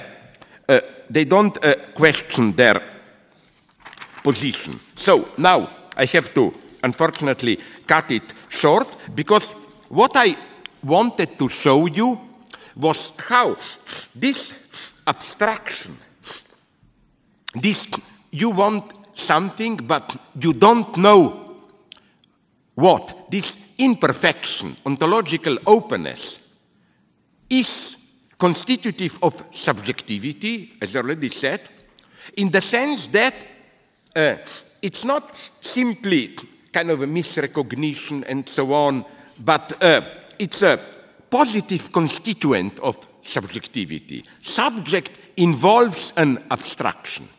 This is the limit of the standard historicist approach. You know, like always historicize, reduce an element to its historical constellation, specific constellation, and so on.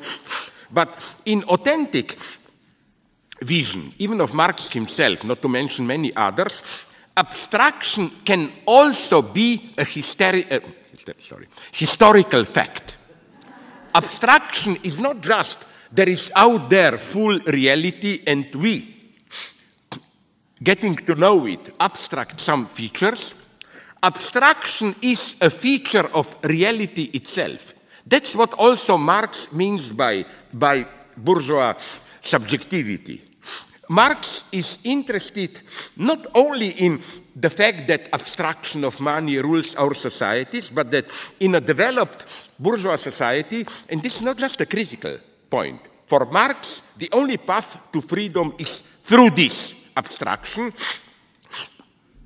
For Marx, in bourgeois society, you yourself, in your most intimate self-experience, relate to yourself as an abstract individual.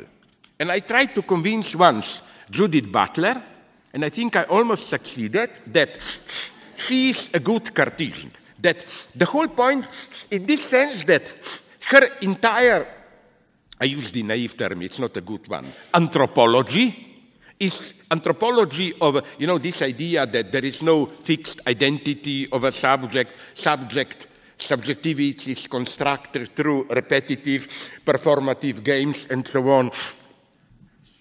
This precisely presupposes that at the most basic level, you are not defined by certain features, positive features, but precisely by the fact that every feature is mediated. You are not that. That abstraction is described, for example, in the logic of desire. When objects of desire are no longer prescribed, like it's normal to be heterosexual, whatever, and so on, even if it's done in a more complex psychoanalytical way. You search for women, but in the end, you search for the image of your mother or whatever, those stupidities. Here, the object of desire is always prescribed. But the Freudian idea is no, it's again objects, objects, objects plus. And you have this plus over all objects particular becomes for Lacan a specific object he calls object small a, the object cause of desire. So let me give me, who are the boss? You are the boss. Who is the boss? Can I get another good 5 minutes? Okay. I was ready to tell you, if you would say no, I would say fuck off, throw me. This was a purely rhetorical question, Yeah. Okay, so let me go on. I will try to give you an idea of the power of this abstraction, which I used already in one of my books. You haven't read it, probably. In a wonderful passage of Marcel Proust's In Search of Lost Time, Marcel, not Proust, but the hero of the novel, speaks for the first time with his grandmother in Paris. And for the first time, he hears her voice, torn out, abstracted from the totality of her body. It's before he thought my grandmother is a wonderful old being, oh my God, what a wonderful figure. Now that he hears her voice alone, he is all of a sudden struck by the idea of what a vulgar common voice this is. Before it was covered by her gentle appearance and so on. And now comes the true achievement. So first we have this violent abstraction. Voice alone, horror. Dirty old lady, confused. Then, when he visits her in Paris, this abstracted voice colors his entire perception of her. There is no return to organic unity. Oh, but this voice was just one of the features. Now I see all of it. No. Even her other features become vulgar, common to him. That's how dialectical analysis does. The only totality that you get is the totality based on some brutal, violent abstraction. Out of this abstraction, all other things appear in a new way. So, to amuse you a little bit, I tried to do the same thing with some movie stars. This usual universality of a movie star is so-called screen persona. It's not what the actor really is, who cares? It's also not the roles he plays, but through the roles a certain character emerges, like James Stewart plays a certain guy, and so on and so on. But I think a very productive procedure is to take a role which runs against the grain of a screen persona and read it as the key to the actor's actual persona. Then it spoils everything. For example, Henry Fonda. I don't know how much you know cinema history. One of his last roles in the Sergio Leone Western One Upon a Time in the West was, I think, his defining role. It was the first role of a truly bad guy, sadistic killer. But if you tear out this role and then look at his other roles, you can then find arrogant, uncanny features, like when he plays Abraham Lincoln, the young Lincoln. You can see arrogance there, and so on. Or my example that I took, I hope I will not hurt you, is Tom Cruise. Did you see Magnolia? Where Cruise plays that extremely vulgar guy who wants to teach how to fuck them. That's the only thing that I claim maybe this is the key, and you should read all his other. I think this is, again, the proper dialectical approach. And now, if you allow me just seriously, the finale, I will try to be very brief. The great writer of this type of violent abstraction is Samuel Beckett. What Beckett does is, on the one hand, it's worth reading it. I mean, I'm really a partisan here. For me, I'm sorry to disappoint you, the enemy is James Joyce. Pretentious, boring idiot. Don't tell me that you read... Yeah, sorry, okay. Don't tell me that you read vinegar, it's so pretentious. I mean, this idea of 400 years people will have to... And I know I'm going here against Lacan. Okay, but let me convince you what I like about Beckett. For a partisan of standard Marxist notion of concrete analysis, the idea is Beckett is very anti-Marxist. He always abstracts from a concrete situation. But this abstraction is always inscribed into a concrete situation. Let me take a wonderful example.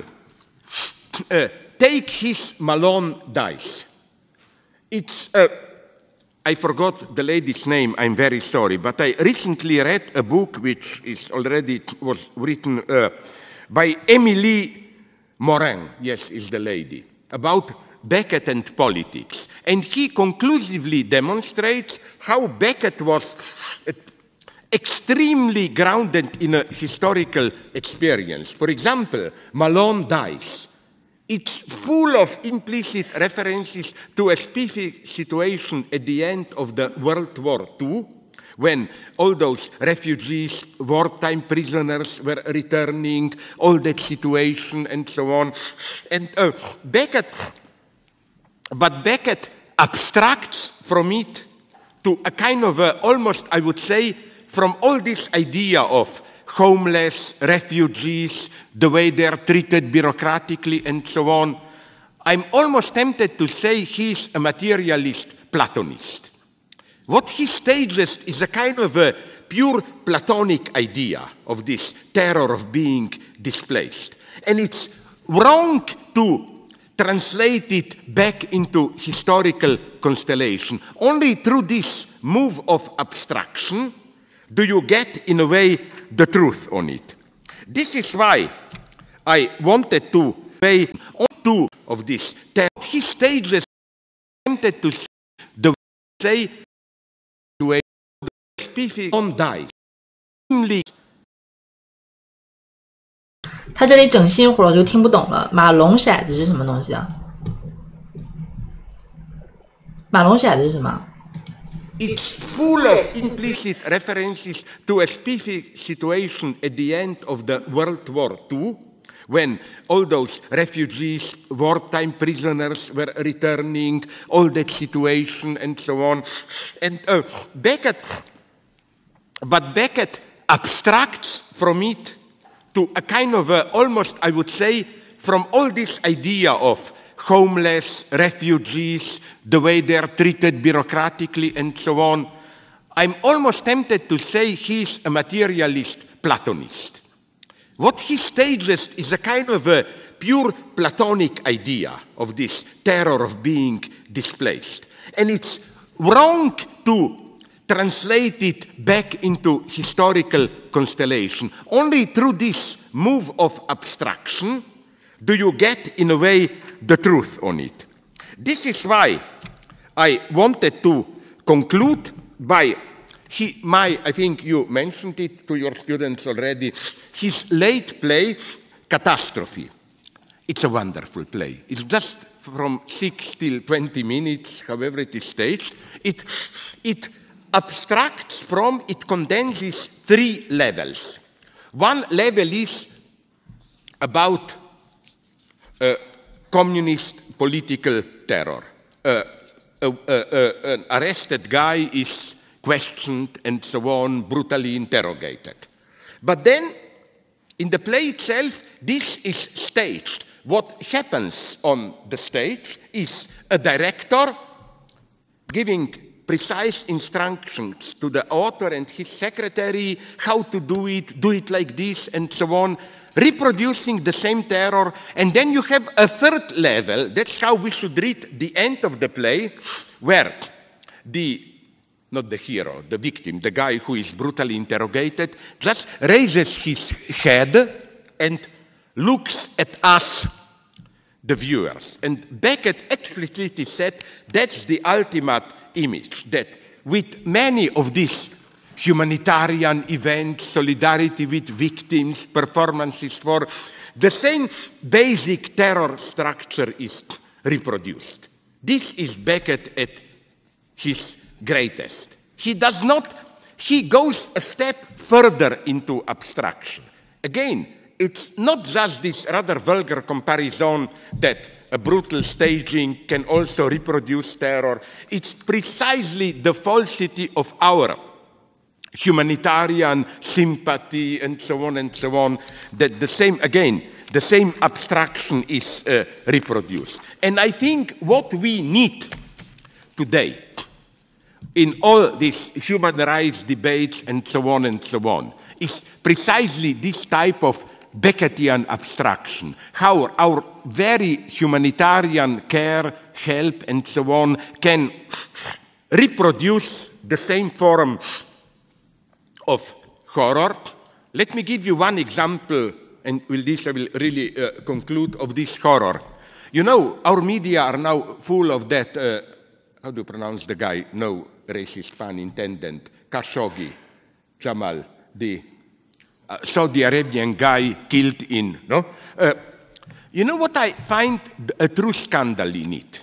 Not the fact that, of course, it's terrifying what the Saudi Arabians did, but we get so excited about this. One guy who was one of us, privileged, living in the United States, part of the royal family, you get in the media, while Saudi Arabia is systematically destroying an entire country, Yemen now, bombing children and so on. Oh, you don't talk about that. That's the true scandal of it. It's a totally displaced sympathy and so on. It's a nightmare. It embodies, again, everything that is false. So, more Beckett. And to apologize myself, of course, I exaggerated. But nonetheless, the Beckett that I really like is, if you ask me, Dubliners and Portrait of an Artist as a Young Man.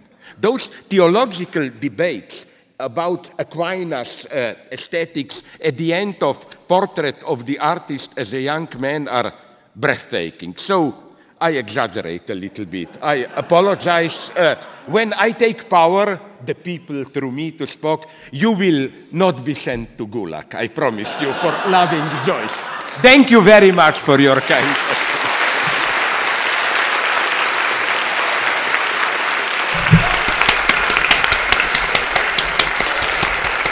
虽然我不知道他说这个 Beckett 的贝克特到底是谁，但是被他说了，我还蛮想读一读他的书的。这个贝克特到底是谁啊 ？Thanks, Slavoj. I was kind of disappointed that you actually did get to Beckett at the end because I thought he was going to be in the real. We can't approach it, but would have been a little bit too obvious Lacanian structure, you know. You know, sorry, I have to repeat. I'm sorry, you provoked me. Another wonderful vulgar joke that I often quote. I'm sorry if you know it from. 啊，就是等待戈多哦，就是贝克特，那确实不错呀。啊，那他之前就吹过，因为他说《等待戈多》是一部现代主义的作品。原来贝克特是一个美国作家哦。那为什么一直大家吹的是什么福克纳，而不是贝克特？福克纳的小说，我之前说实话没认真看过。那天听爱尔兰人是不是美国人？我就说美国怎么可能会有这种作家？然后那个叫什么《喧哗与骚动的独立》，它不就是活着吗？就是余华。那贝克特还是那这么听起来啊，所以他有那个什么都柏林人是吧？有这个关于爱尔兰的，可以听。我准备读一读他其他作品，应该是还不错的。Soviet Union, you know that classical one about Lenin in Warsaw. You know, there is a big exhibition in Soviet Union. And there is a painting, Lenin in Warsaw. And on the image you see Lenin's wife, Nadezhda Krupskaya, passionately making love to a young Komsomol member. And a shocked visitor said, "Oh my God, but where is Lenin here?" And the guide calmly answers, "Well, Lenin is in Warsaw, no? That's why she can do this here." So I would say Beckett, yes, like Beckett is involved. 啊，都柏林是乔伊斯的，好吧。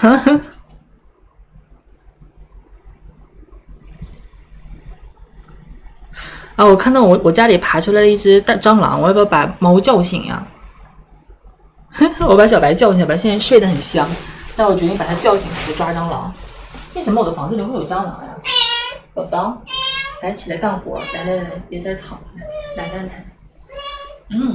哎呀，来干活，看哦，看这有什么。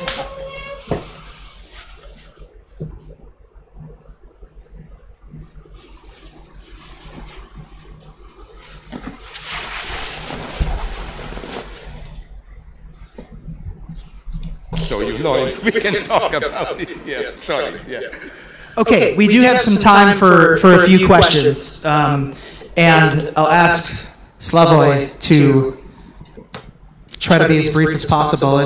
And You know what we'll get from it? 这个蟑螂从哪儿爬进来的？估计是因为我的房间当时整个地毯都是我铺的，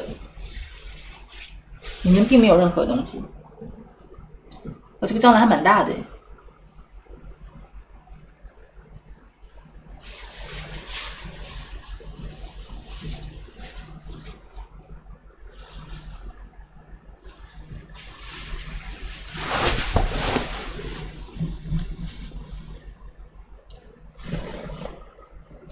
I like to provoke this. I will give you this Buddhist wisdom answers, like clap with one hand or whatever. Okay, sorry, let's go. I have this gavel here, so that if you go on to this, I actually got this in Ljubljana. So this has this will have some sort of essentialistic qualities. I bang this and then. The old joke about me is that the ideal seat for me would have been. You saw James Bond Goldfinger. You remember that car with the red button? And you need a red button. If I talk too much, you press it. Yeah. Okay, we have a mic in the center, so it's for whoever wants to ask the first question. We have questions? Okay, right here, could you please go to the mic, and then Ruth will be next. Just so everyone can hear, and so Slavoj can hear the question.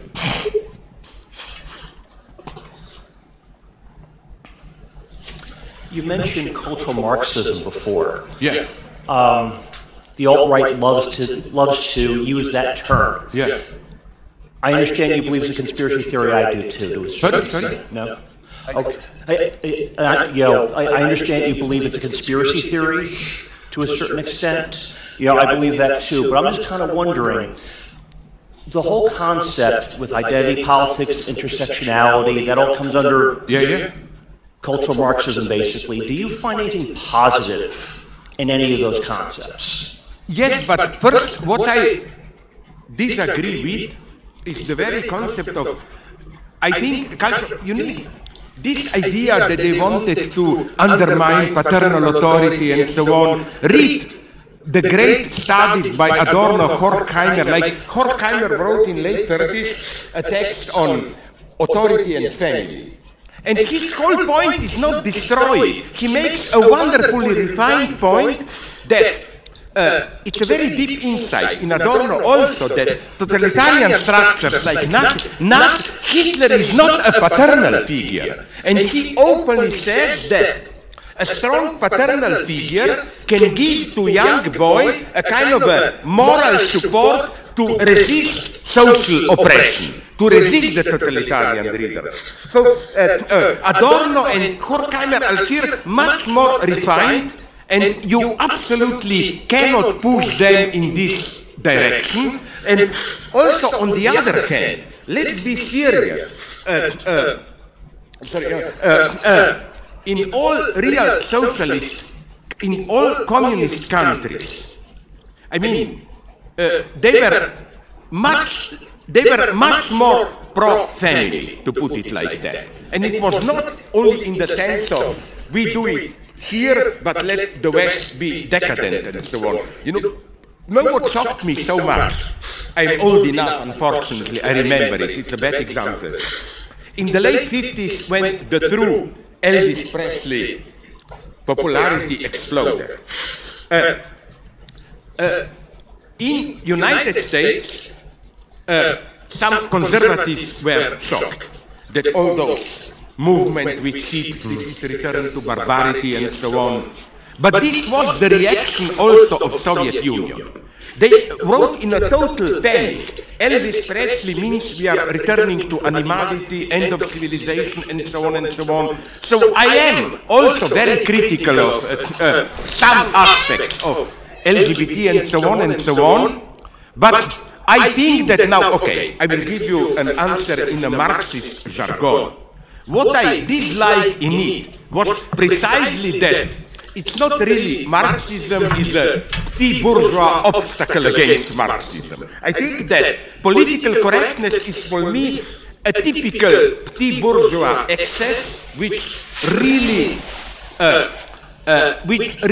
tries to continue to obfuscate economic issues, and in this sense, I'm simplifying and I will stop not to lose time, that I think that cultural Marxism, if by this we mean the culturalization of the left from late 80s onwards.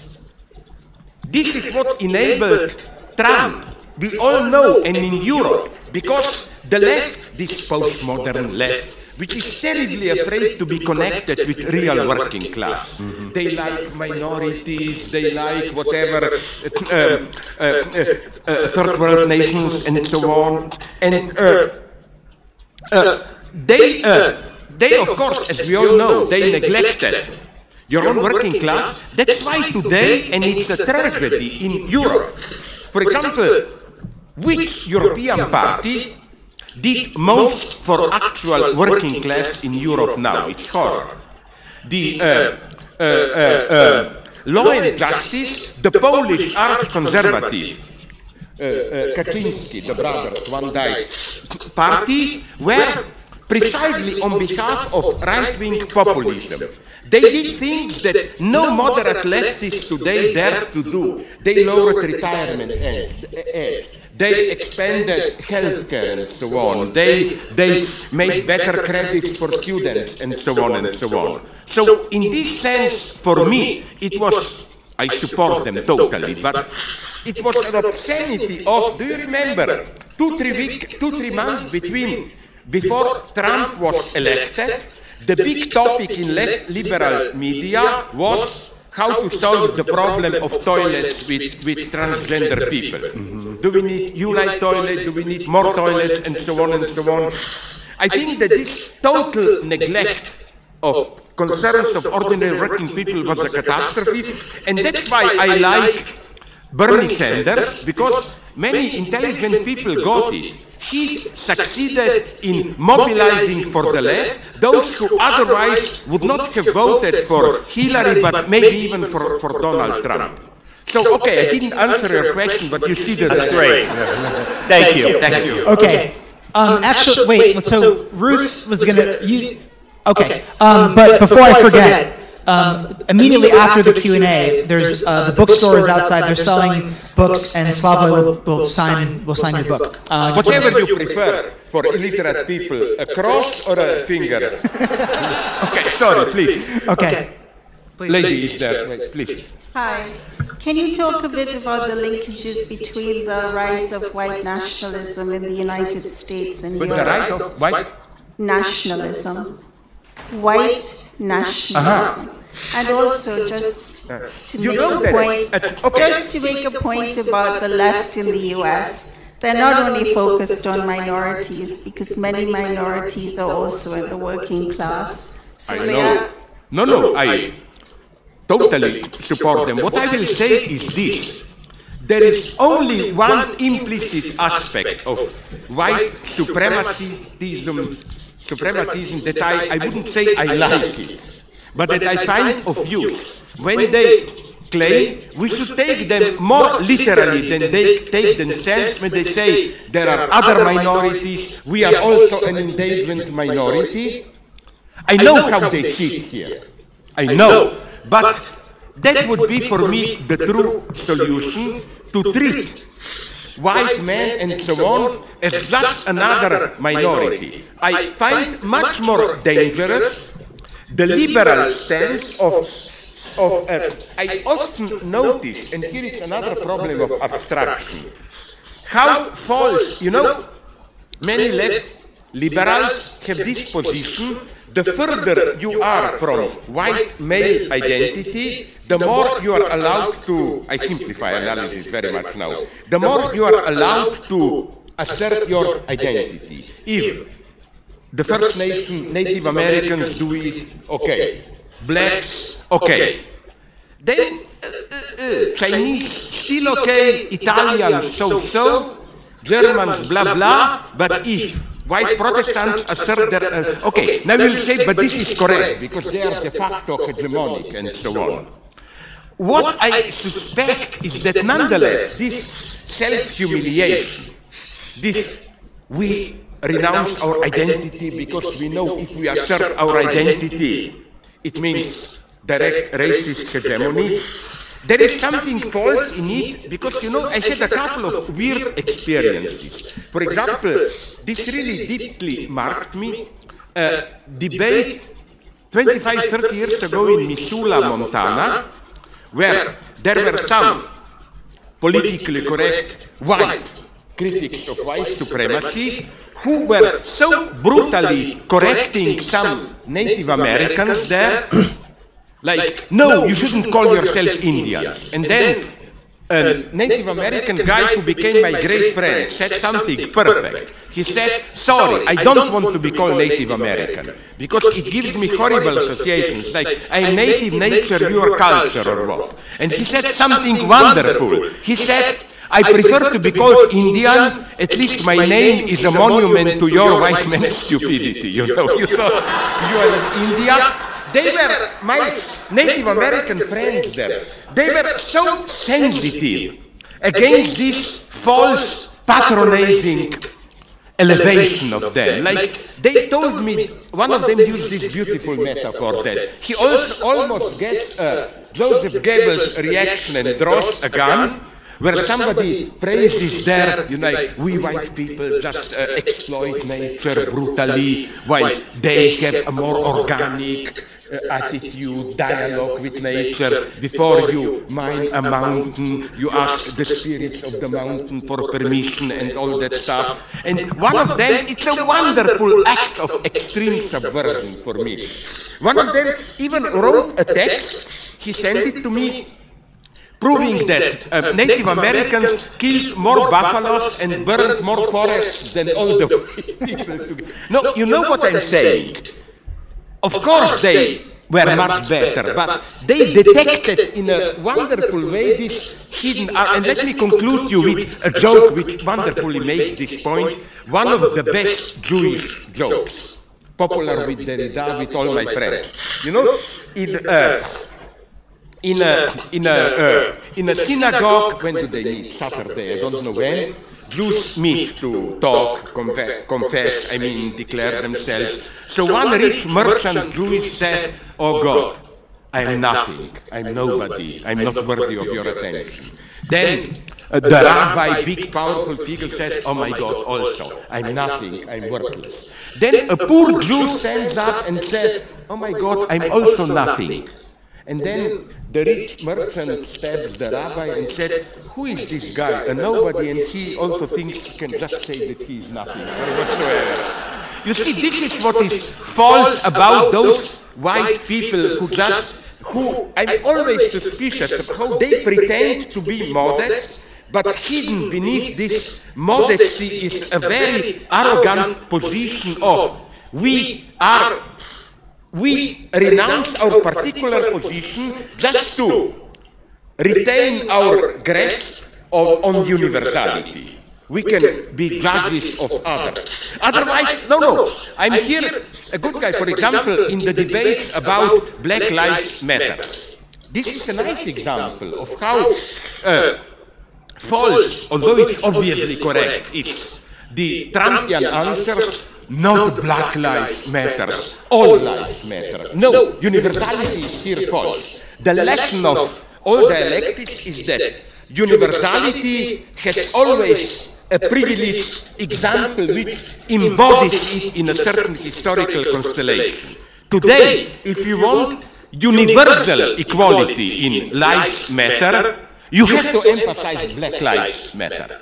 So I'm not simplifying here. I'm just almost obsessed with this implicit, when somebody humiliates himself too much, I always find it suspicious. 找不到了是吗？ What is secret? 那你就等它出来了。 Sorry. Yeah, don't make me use this thing. 好，继续睡觉，我没你的事儿了。 All right, I think we have time for probably 2 more. 2 more. Depending upon. But then at least allow a lady to go forward. Okay.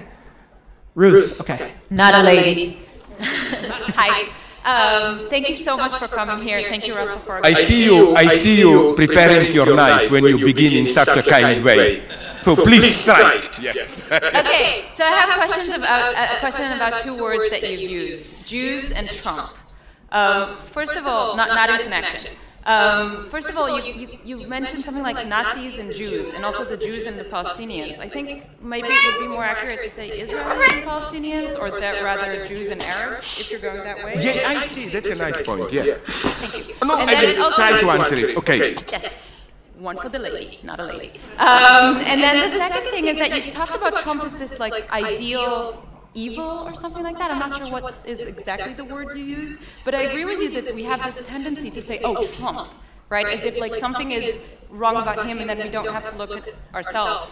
So can you talk more about this like separation of Trumpism No, and... sorry. I was not precise enough. I agree with you on both points. First, this ideal evil and so on, if I remember it correctly, then I think, first, we should never forget that the most depressing book that I've read, sorry, I'm beginning again, is a book on Nazi ethics. No, it's critical. A lady wrote it, I'm sorry, I forgot everything, I'm old, but she asked the obvious question. How did the Nazis themselves describe their own predicament? How did they experience it and so on?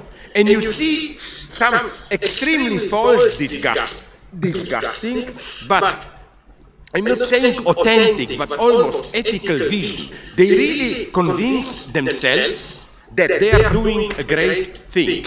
And you know what's the most perverted thing in it? They openly admitted that they are doing horrible things. But then they gave a weird ethical twist to it. Their logic was, any idiot can be good for his or her country. It takes a true hero to sacrifice his soul to do horrible things for his country. So they made an ethical greatness out of the very horror. So in this sense, the sad fact is that evil is always by definition or tries to be masked as good. But what I meant, maybe I forgot, is this. In every society, we have somebody who obviously offers himself or herself, usually it's himself in our societies, as easy to hate. And that's why I'm a little bit doubtful about all this liberal hatred of Trump. No, I do hate Trump. But again, as I said, don't simply elevate him into evil, but ask yourself what went wrong with liberal consensus and so on. We have to solve the problems here. Don't be too fascinated by the figure of the evil. And your first point was the sorry, I forgot your first point. No, you answer it. No, but I like it even more to answer. What was her first point? Just about Jews and the way you use the word. It's very interesting what you mentioned here, because I agree with you that the whole point is so complex that on the other hand, I wouldn't even use the word Israelis, because the problem is precisely how. Because, yes, that's why I use the word Jews, because in my simple democratic notion, Israelis are citizens of the state of Israel. Everybody should be included. There are already in Israel, by this I mean pre-67 Israel, there are, I think, over 1 million or how much of Palestinians and so on. So that's why for me the term Israeli is not enough. And the trick of today's Israeli politics is something extremely sad. I'm not kidding. when I use the term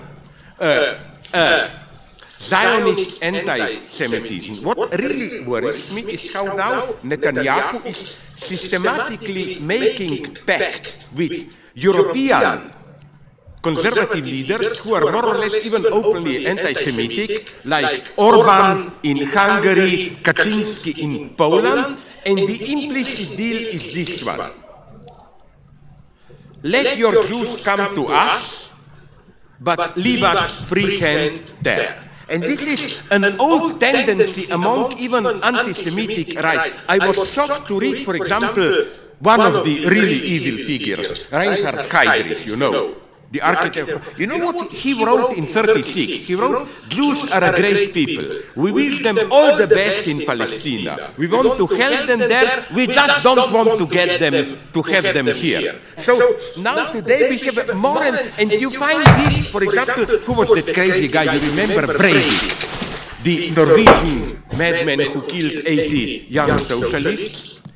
It's interesting to read, I didn't, but some friends sent me translations, his writings, where he is anti-Semitic, but he says Jews are a threat only for us here. America, he said Europe is not so dangerous because Hitler did the job of cleansing them. America and England, there are too many of them. But he said in the middle of this, we should absolutely support Israel and so on and so on. And this combination I find extremely dangerous today. Sorry. No, thank you. Okay. Last question. I'm sorry. Don't kill me. I'm sorry. So thank you so much for evil guy. Yeah. Thank you so much for coming tonight, and also thank you, Dr. Spriglia. So I was watching one of your Vice interviews earlier today, and you were mentioning how earlier with Iran, there was sort of this influence of Western liberalism on Iran, which used to be a very progressive country, and you were saying how when America basically backed all these fundamentalist governmental organizations, it kind of brought the country back. So I was kind of wondering what would be the ultimate solution when Western Iran interviews earlier today, and you were mentioning how earlier with Iran, there was sort of this influence of Western liberalism on Iran, which used to be a very progressive country, and you were saying how when America basically backed all these fundamentalist governmental organizations, it kind of brought the country back. So I was kind of wondering what would be the ultimate solution, and do you still hold that view today? Because this interview was in 2013, if I believe. I'm not sure. I'm not sure I got correctly to what I was referring. Of course, I referred to that Mossadegh and so on when America organized a coup d'etat, bringing Shah back in full power.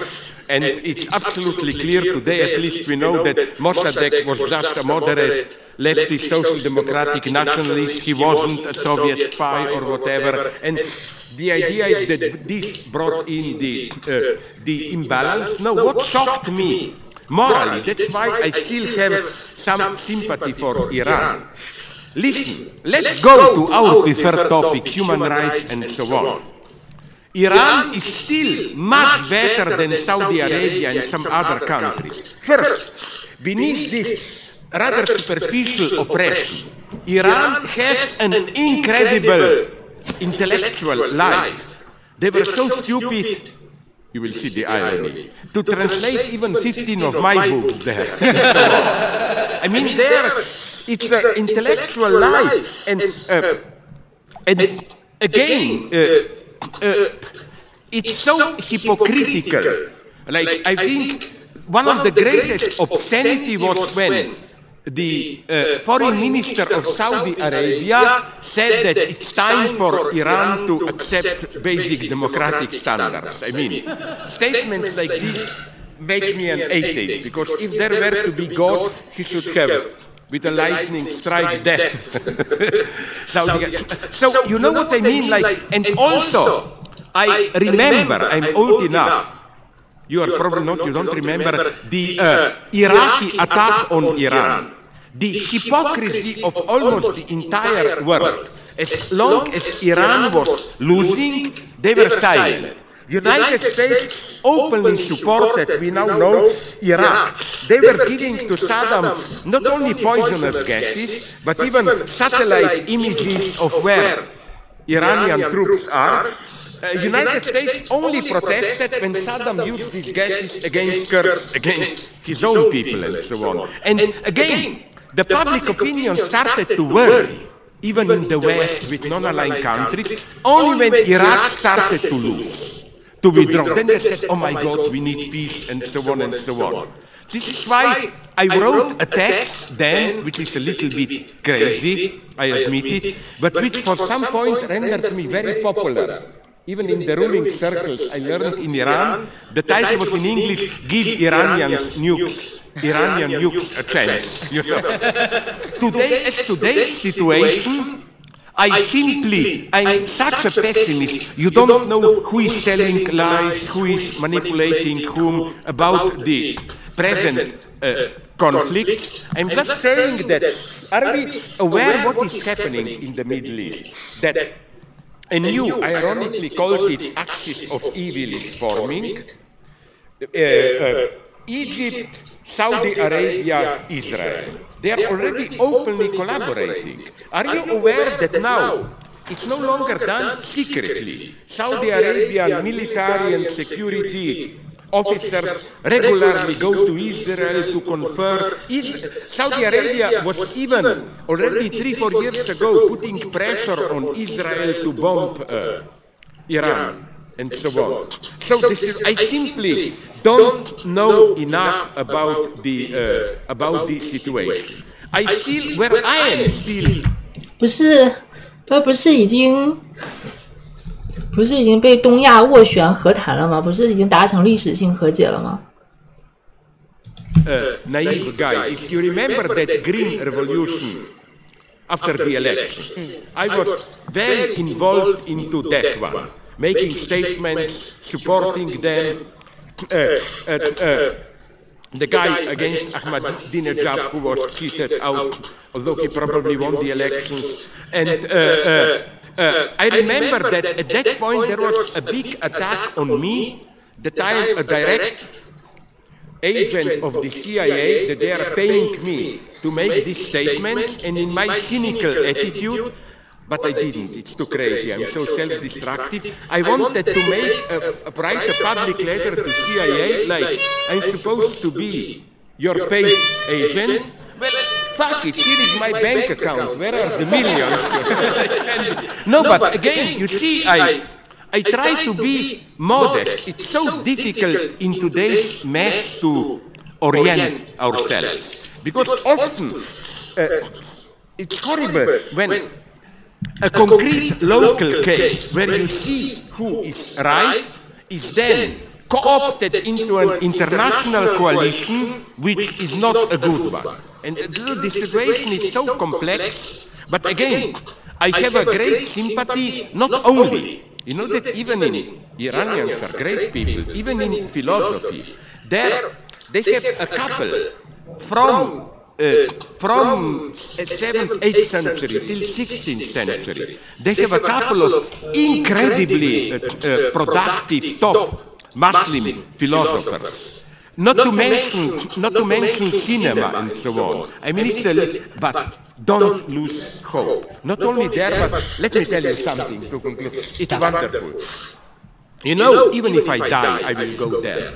I almost naively cried when friends told me. I have a couple of friends, a German, a Scandinavian, Swedish guy, who have some kind of an English language theater of all the places in Kabul, Afghanistan. Nobody likes them, neither the Americans nor the Taliban, but they get some money from the European Union, and they told me incredible news, that in a country where nothing functions, total corruption, danger, there is among the young generation such an intellectual thirst. You probably don't know the name Göran Terborn, a Swedish old Marxist. They invited him to Kabul. They thought, you know, 20, 30 Turks will come.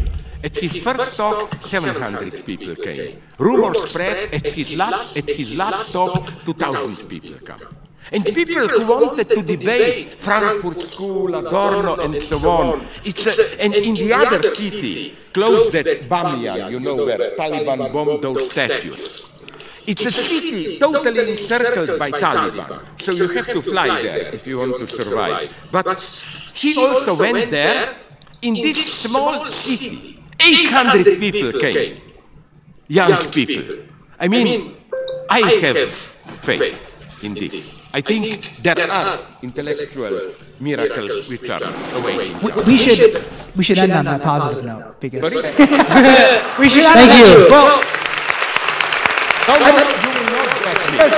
wait. Now when you are dying, usually just before you die, it goes up, looks better, and then bum. No, I prefer this image. Okay. No, well, because the bookstore they have to close the table in 10 minutes. So if you want to buy a book, they're right outside, but they have to leave at 9:30. But Slavoj will sign books.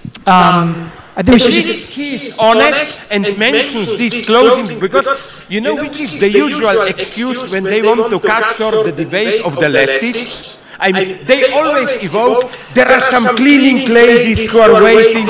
So if we go on, we are oppressing the working class. At least you are honest. Well, thanks again to Slavoj. So.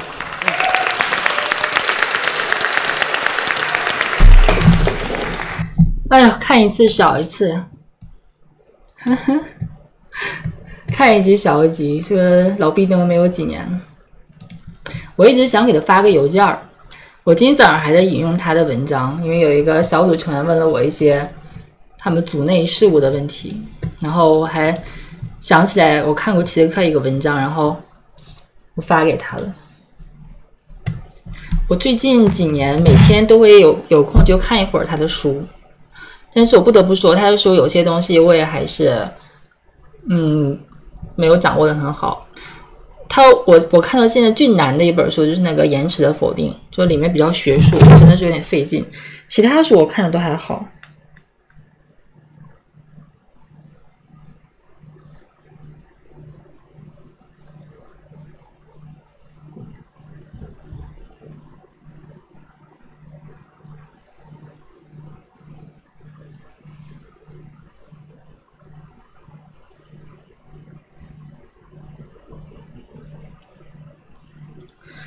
他有错误的观点吗？没有，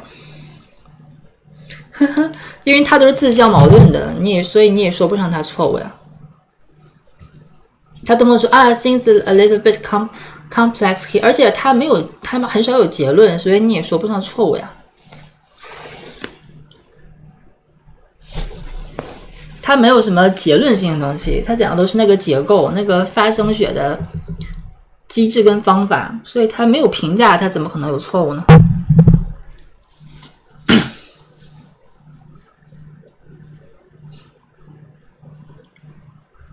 好的，讲了好多东西，都是大部分是关于辩证法的嘛，跟精神分析的嘛。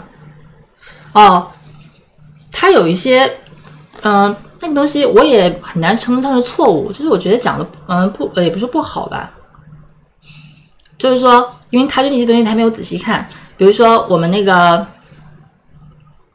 个就精神分析那个图不是有一个 perversion 就倒错嘛，然后倒错就是那个什么俄尔甫斯就是去救他老婆那个嘛，然后当时那个甲鱼画的是这个，我说这个跟倒错有什么关系啊？就俄尔甫斯回头之谜，然后我就觉得，我说这跟倒错有什么关系？在我看来就是强迫嘛，就欲望的对欧律狄克，然后你们说这是齐泽克编怪的，然后还有人私信我说看哪里讲的这一段，然后我就去看了一眼，我想看齐泽克到底能说出什么东西来说服我，因为我觉得在我看来这是比较标准的强迫呀。然后他就讲了这个故事。然后他说，俄尔甫斯的回头之谜，这就是标准的倒错，就是我故意回头，是因为我对，就魏明子也复读过这一段，是因为我爱上自己悲伤的姿势什么之类的，对我故意毁灭，故意伤害，但是问题是他没有故意回头呀，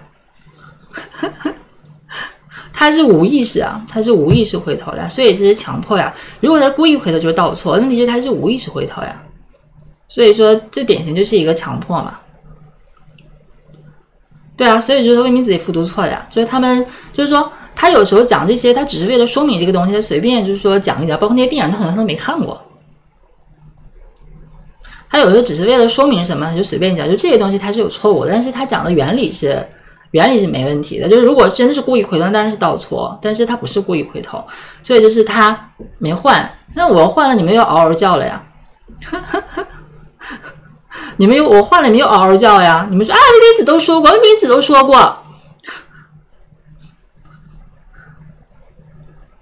魏明子说，如果他是故意回头呢？好吧，那魏明子理解是对的。我就说，如果是故意回头，肯定倒错。那问题他也不是故意回头啊。那说，所以说魏明子也没有说错。反正总之，我就估计你们要，反正对我来说也无所谓，你们理解错跟我没什么关系。我就用了这个图，所以我就说这是他的一些错误，但也说不上是错误。就是他错误，他的理解肯定是没有问题的，只不过是他在引用这些事情，他也没怎么认真看过，所以他就比如说那些电影他也没看过，他就随便引用了一下。在这些问题上，他可能是会出现一些错误，但是在原理上也可能有什么错误吗？不可能有什么错误的呀。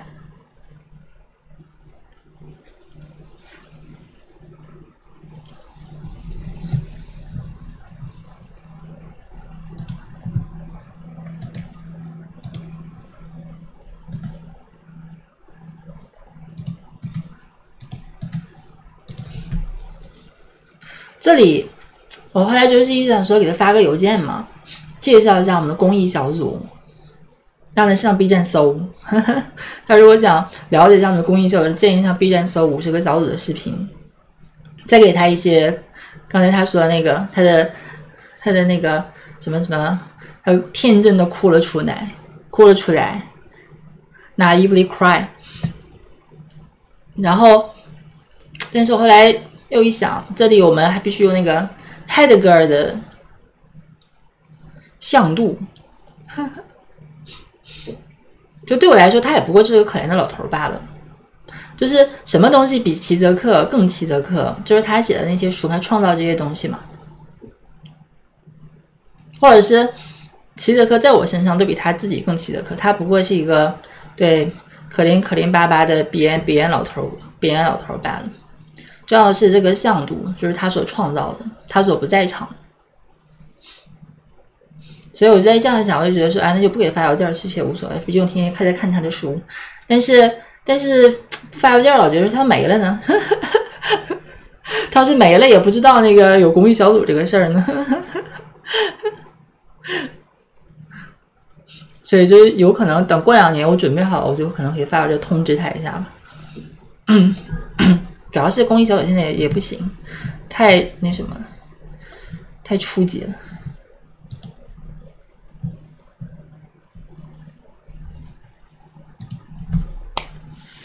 总之，他的书第一本意识形态重构课题，等过2天没空再给大家讲讲，对不对？等过2天有空了再讲讲吧。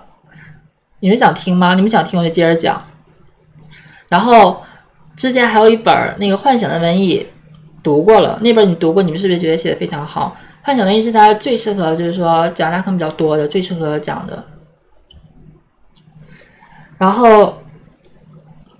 后就是那个绝对反冲，绝对反冲读完了，可能就是绝对反冲想读明白，那就更费劲了。得从头讲一遍辩证法，讲一遍歧视辩证法，读一遍黑格尔逻辑学，再讲绝对反冲，然后你们辩证法就可以大成了，你们就能理解一些正确的辩证法的概念了。然后就是说绝对反冲是非常重要的。然后其他的什么 less than nothing 什么 the ticklish subject 这些魏明子好像都读过吧 ？less than nothing 魏明子是不是也读过？然后你的就是如果这些你能懂，你的智商你超过这个不是你的智商了，就是你对于哲学的理解跟掌握就超越这个地球上星球99.99999的人。否定辩证法不用看了吗？否定辩证法他都在讲啊，他那原始否定里面讲就是否定辩证法呀，差不多的东西。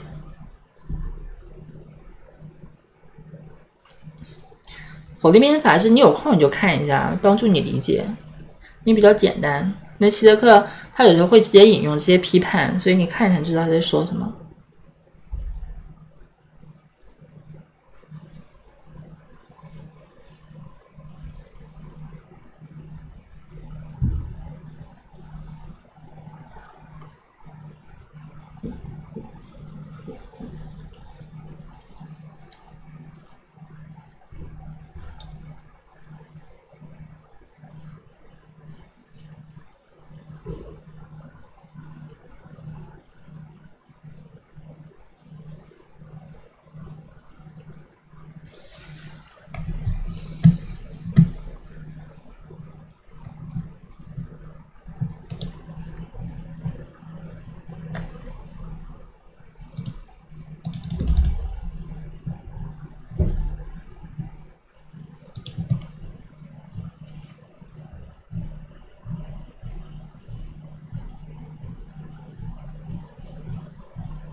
主要是我想尽快学好了，开始写文艺评论。我现在迟迟不写，是因为我老觉得自己写的很大便。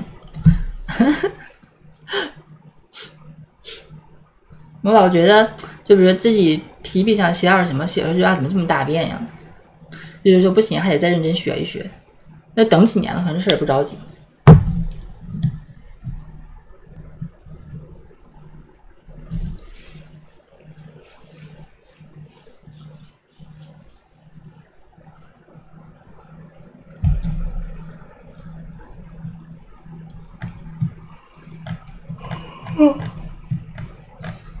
写那个中国电影的文艺评论。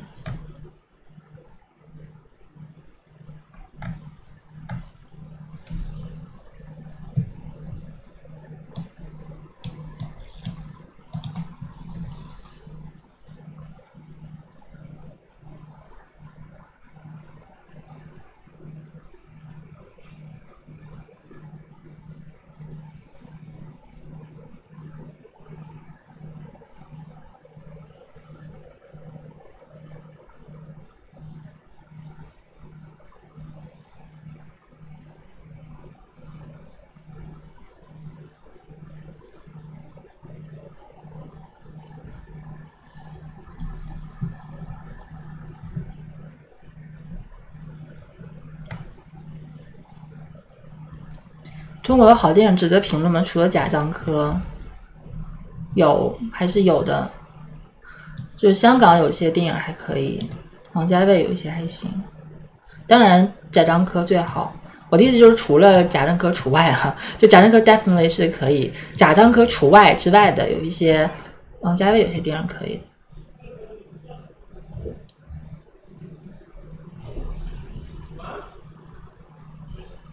然后其他就比较大便了。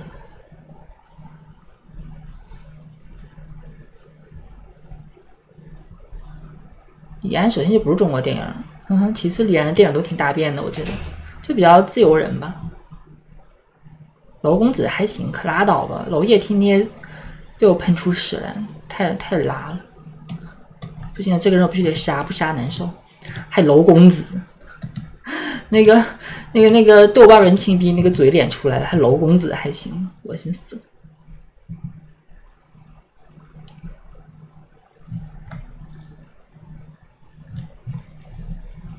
杨亚洲是谁啊 ？Who is 杨亚洲？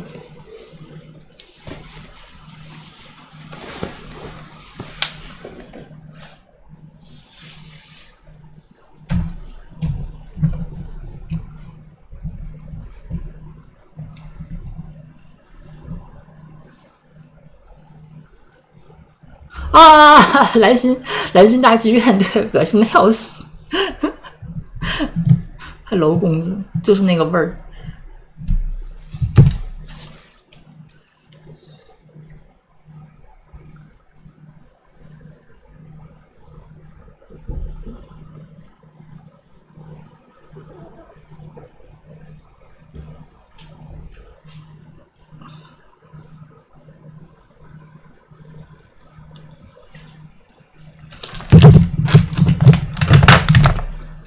徐统的纪录片，对徐统的还可以，但那个不属于，对，还可以。那你看到了不一样的一面。徐统那纪录片不就是生活中、现实中的事情吗？哪有不一样的一面？不就是身边人的故事吗？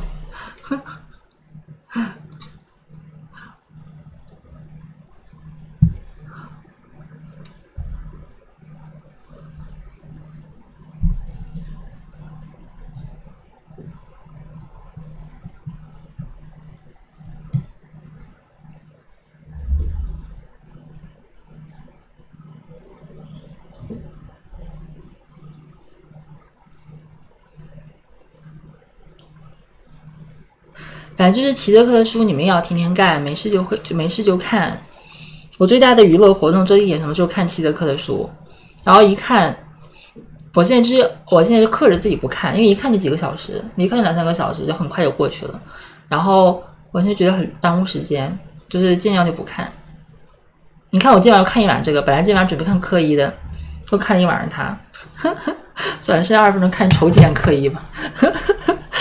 就还是要看的，就是说，看，但是不要就是说，就是沉迷看。但是你们不觉得每次看能学到很多东西吗？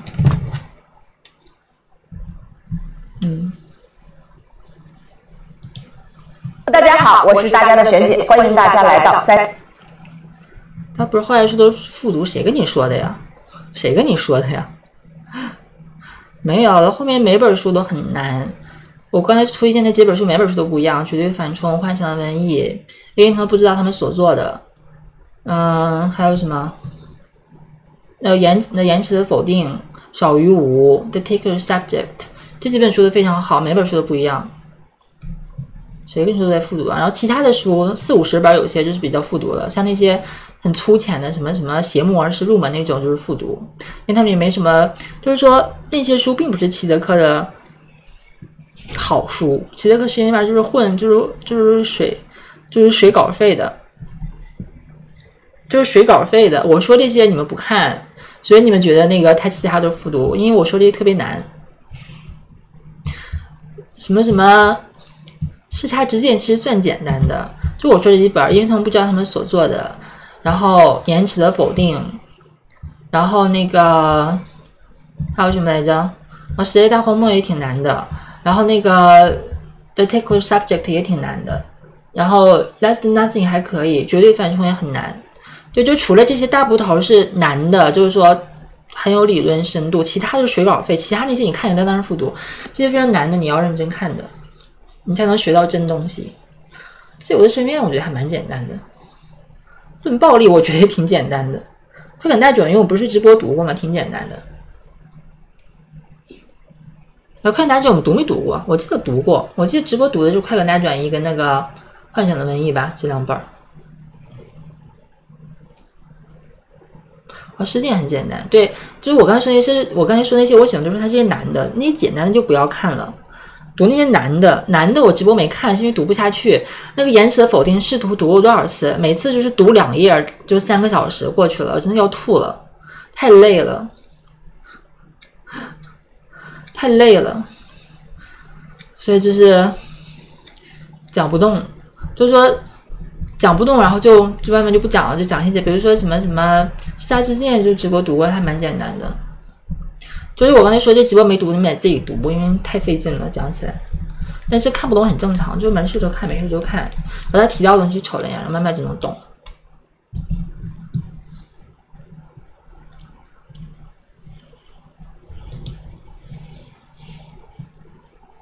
Hello， 大家好，我是大家的璇姐。今天呢，我们来继续学习第3节精髓课啊。今天的第3节精髓课就比较都是跟图片有关的了啊，什么标志信号啊、仪表指示灯啊，那这一块我们就统一给它学习。首先，先来学标志信号这一块啊。我们首先第一个先来认识路面上的标志啊。路面上啥呀？红绿灯这种啊。我一直有个问题想问你们，那个路面上那个就是有个黄线画的菱形是啥呀？也有的是白线画的。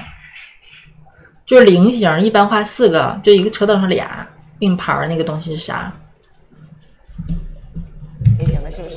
首先呢，那红绿灯比较简单，红色就是禁止，黄色就是路口警示啊，警告你不要往前冲了，是不是？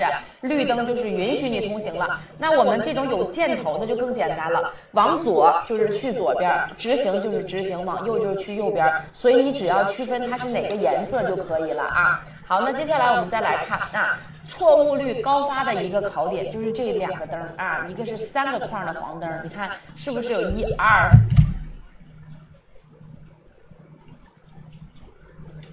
前方人行道是吧？提前减速，会不会？3个框，对不对？3个框的黄灯，这个中间的黄灯啊一直闪啊，它代表着什么呀？交通信号暂时解除了。那1个框的黄灯呢，它代表着什么呀？前方有危险啊，提醒你确认安全再通过。所以1个框的黄灯我们找危险啊，注意安全；3个框的黄灯找交通信号暂时解除。那这个题也是之前更新的，所以说我们了解它一下，要知道这个是咋回事儿。在现实生活中遇到了，比如说3个框的中间这个黄灯一直转，我们知道它交通信号暂时解除了啊，有问题了。然后呢，这个1个框的黄灯代表着什么？前方的路可能是个危险的路段啊。好的，接下来我们来看，下面哪个信号灯指示前方路口是危险的路段？我们刚说完什么是危险路段，1个框的黄灯，对不对？所以只能把它 A 选项选出来了。第2个中间黄灯不断闪烁，那是什么呀？信号暂时解除。人家这2个红灯代表着什么？停，绿色是准许的啊。好，接下来我们再来看啊，表示通行的。经常有同学说红色咋还通行呢？这种标志就代表着通行，看你往哪走啊。怎么去看这个通行？同学们只需要看上半部分哪边有3角，啥意思？你看这边是不是左边有3角形？我甭管你什么形，你只要有3角形就行。是不是左边有3角形？左边有3角形就是左侧通行。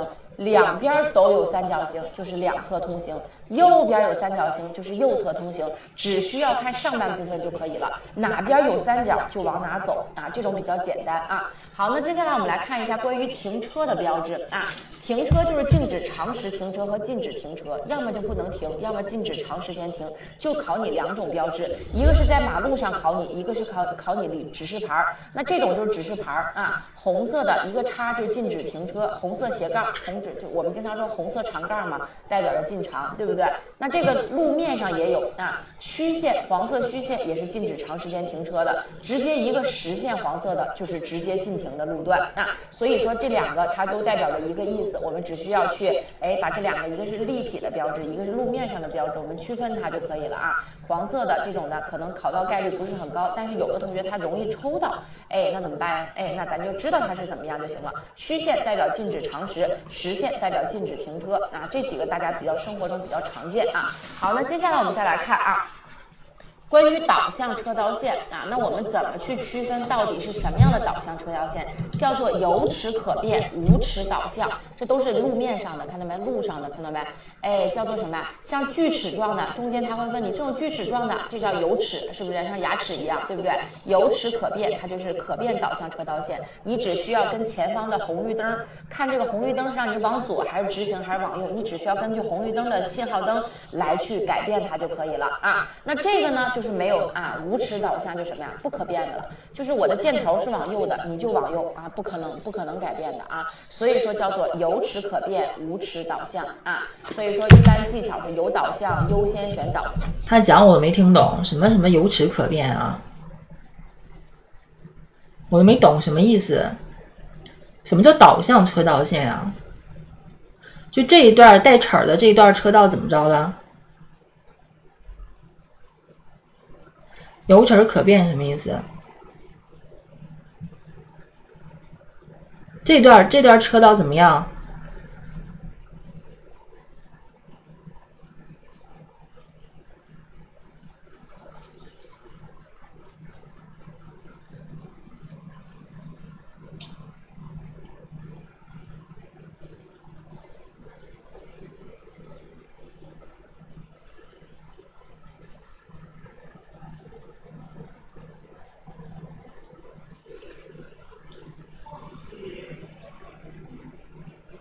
可以左也可以直。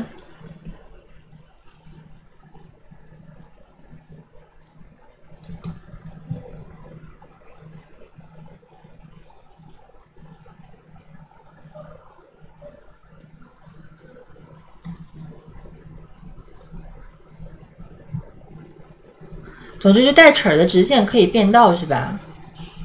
不带齿儿就不能变道，好吧？因为在科目1中，这种标志啊、这种线呀、它都是导向的意思啊。好，那接下来再来看高速公路入口标线和出口标线。我们经常说左进右出啊，你看左边往左来进去，往右边是出去，这种比较简单啊，左进右出。好，再来看一下减速标线。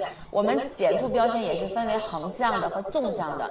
那横着的就叫横向减速标线，纵向的这种一段段虚线的，其实你看它像虚线，但是你在现实生活中开这个车，它会咣咣咣咣咣发出那种响声。如果你车速很快，它在这里边是能够帮你降下来的，会发生巨大的摩擦力啊。所以说，竖着的就叫纵向，横着的就叫横向。那还有这种的，就黑黄相间的，在地铁呀、门口啊、商场门口那大门上，有的转门上都会看到这个黑黄相间的，它是一个立面标记啊，立面的立体式的提醒你的啊。好，那接下来我们再来看啊，这些都是你看都是灰色的底儿，都路上的，是不是？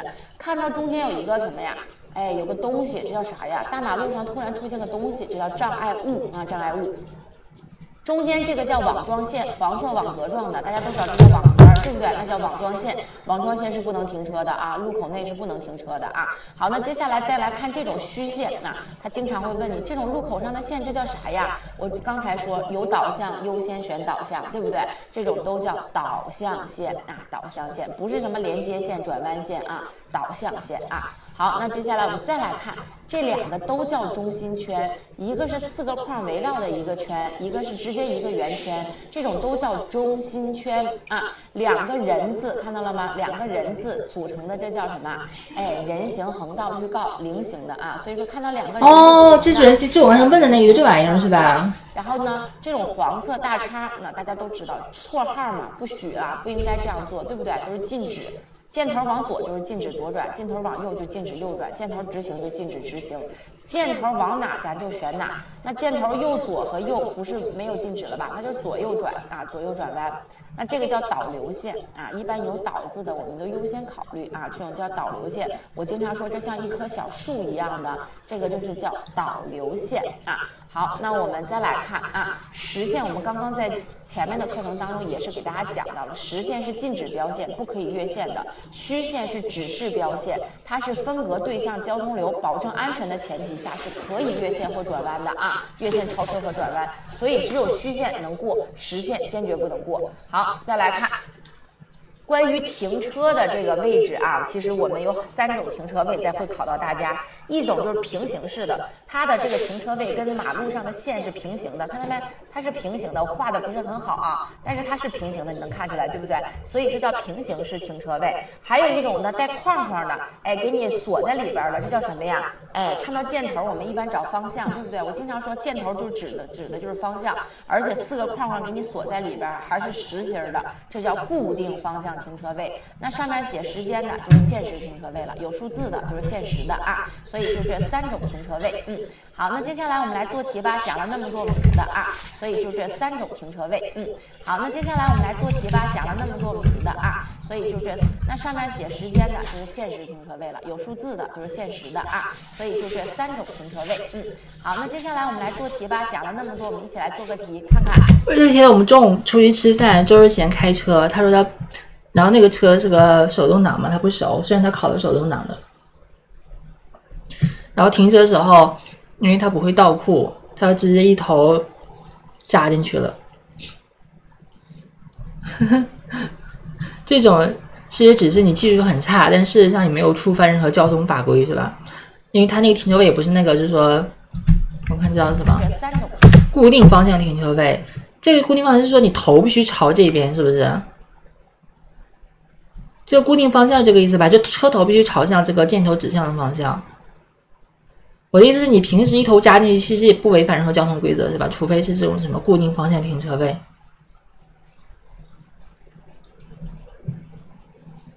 停车位，好，那接下来我们来做题吧。讲了那么多，我们一起来做个题，看看哪边有3角啊？你只需要看上半部分，哪边有3角？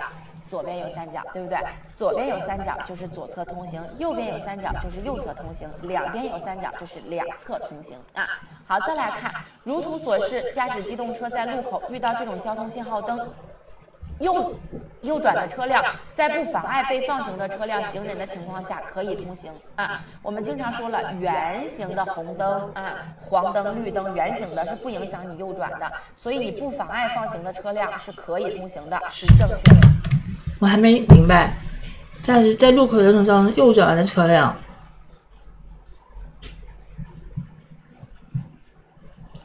什么叫这种信号灯呀？这不就是普通的信号灯吗？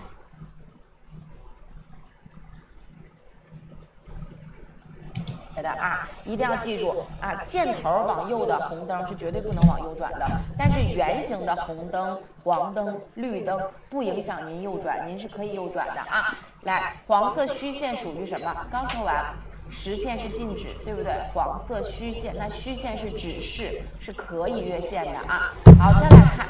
图中黄色分界线的作用是什么？你都看到它题目问你分界线了，你说它是干啥的？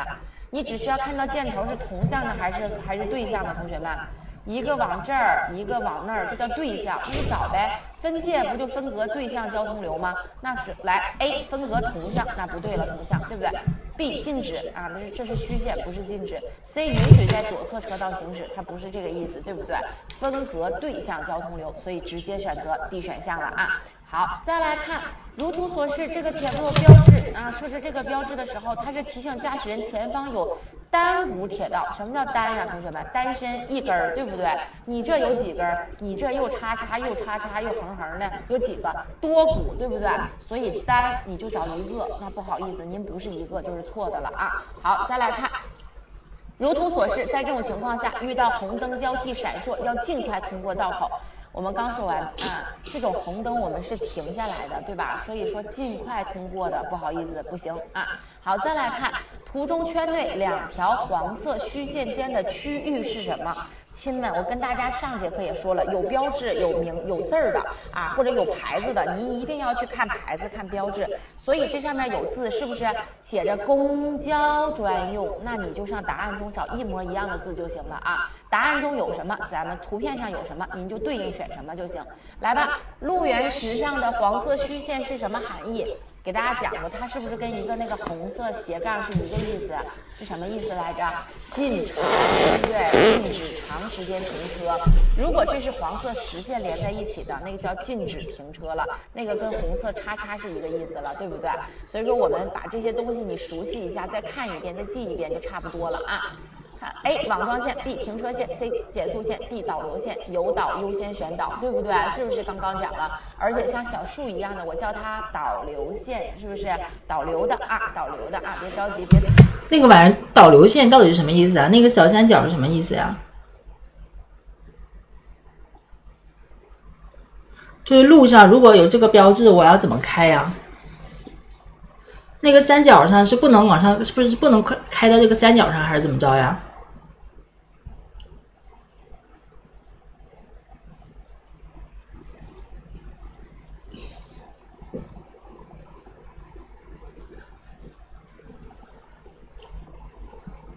我不能压是吧？那前面有时候可以压，我在想这东西难道是可以压吗？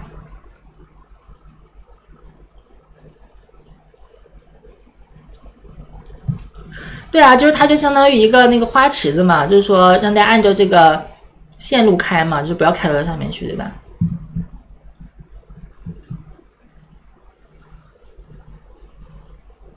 哦，一般是绿化带是吧？好吧，我知道了。都往那儿走，从我这儿走也行啊，导流啊。好，再来看路中心双黄实线是什么含义？同学们，只要问你实线，都是代表着什么？禁止，对不对？不要越线。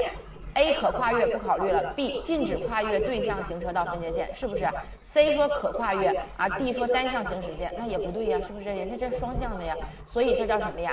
禁止跨越啊，禁止跨越。好，再来看。路面上的导向箭头是什么含义？刚说完，箭头往左你就选左，箭头往右就找右。那箭头左右都有，那我们就找左右啊。它 A 说外形没有左右 ，B 说分离没有左右 ，C 说有左右啊，我们就选左右转弯，不是左右合流啊。往哪就是箭头往哪就是往哪的转弯，箭头往左就是左转弯，箭头往右就是右转弯啊。好，再来看，哎，大马路上多个东西，多个白色小叉叉，我们找啥来着？障碍，对不对？那 A 选项是移动障碍啊 ，B 选项狭窄路面标线 ，C 接近障碍物标线 ，D 接近狭窄路面标线。你说这个障碍它是移动的还是自己会动吗？同学们，不会动，是不是？它就是障碍，不要被这种移动俩字儿给混淆了啊！这个障碍放在这儿，肯定就是告诉你前方这块有障碍了，你就给我老老实实知道这个事儿，别注意了，对不对？所以说一定是选择 C 选项的啊，你自己不会动。来，再来看这种黑黄相间的，我刚才说这叫什么来着？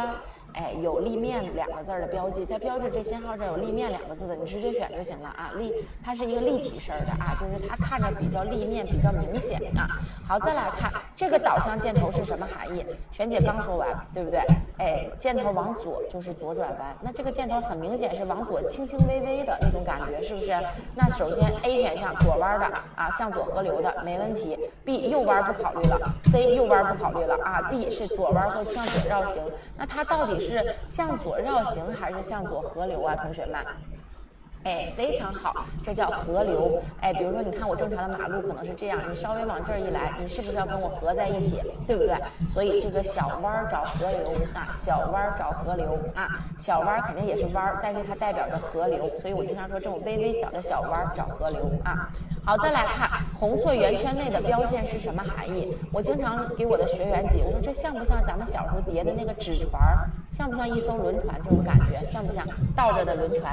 对，那船肯定是找港湾啊，所以这种叫港湾式停靠站啊，像轮船一样的啊，找港湾式停靠站啊。好，再来看这种的有箭头的找什么？同学们刚讲完，有箭头找方向，对不对？哪个有方向 ？A 选项有方向吗？没有。B 选项有方向吗？没有。C 选项有方向，而且4个框框实心的给您锁在里边，这叫固定的啊，固定的动不了了啊。好，再来看图中圈内白色折线是什么标线啊？图中啊，图上写着呢，车距确认，所以咱就找车距确认。可能我这儿你看的不清晰，但是你在考场当中会看得清晰一些啊。上面写的车距确认，我就直接跟大家说了啊。好，再来看白色虚线是什么线？只要在路口的这种线，我们优先选啥？同学们？导向，对不对？导向线，这叫路口的，或者是我经常把它比喻成，这是不是一个4个人行横道组成的口子？你就给我找口啊，也是可以的啊。你喜欢记哪个就记哪个，好吗，亲们？所以优先导向线啊，这些目的我刚才说了，这些线的目的都是导向的啊，不是什么连接、什么转弯线啊。好，再来看下一题。路两侧车行道白色边缘实线是什么含义？实线你就给我找俩字儿，禁止，禁止。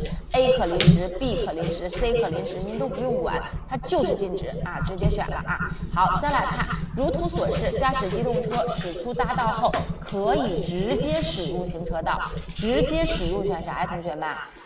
还有这两天骑自行车遇到一个问题，就是我有时候。我是在那个自行车道上骑嘛，但有时候自行车在路边停就会把自行车道堵死嘛，然后我就要骑到那个机动车道上。我的问题就是，然后我一骑到机动车道上我就很慌，我就老觉得后面车撞我。我的问题是，如果这个时候我被后面的机动车撞了，这个交通事故的责任是要怎么认定？我想知道占我那个就是自行车道那个车有没有责任？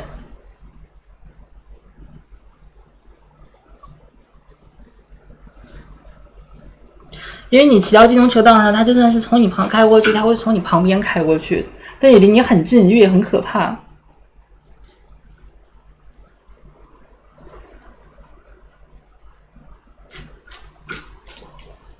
撞我那个机动车是全责，是全责吗？但是我是开在机动车道上哎。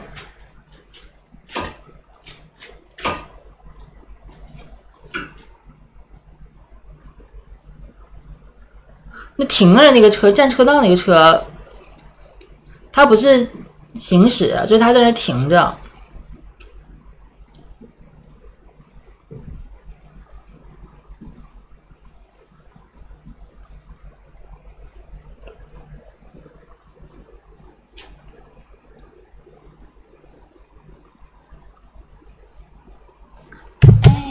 看到直接使入在科目1当中就是错的呀，这个小技巧。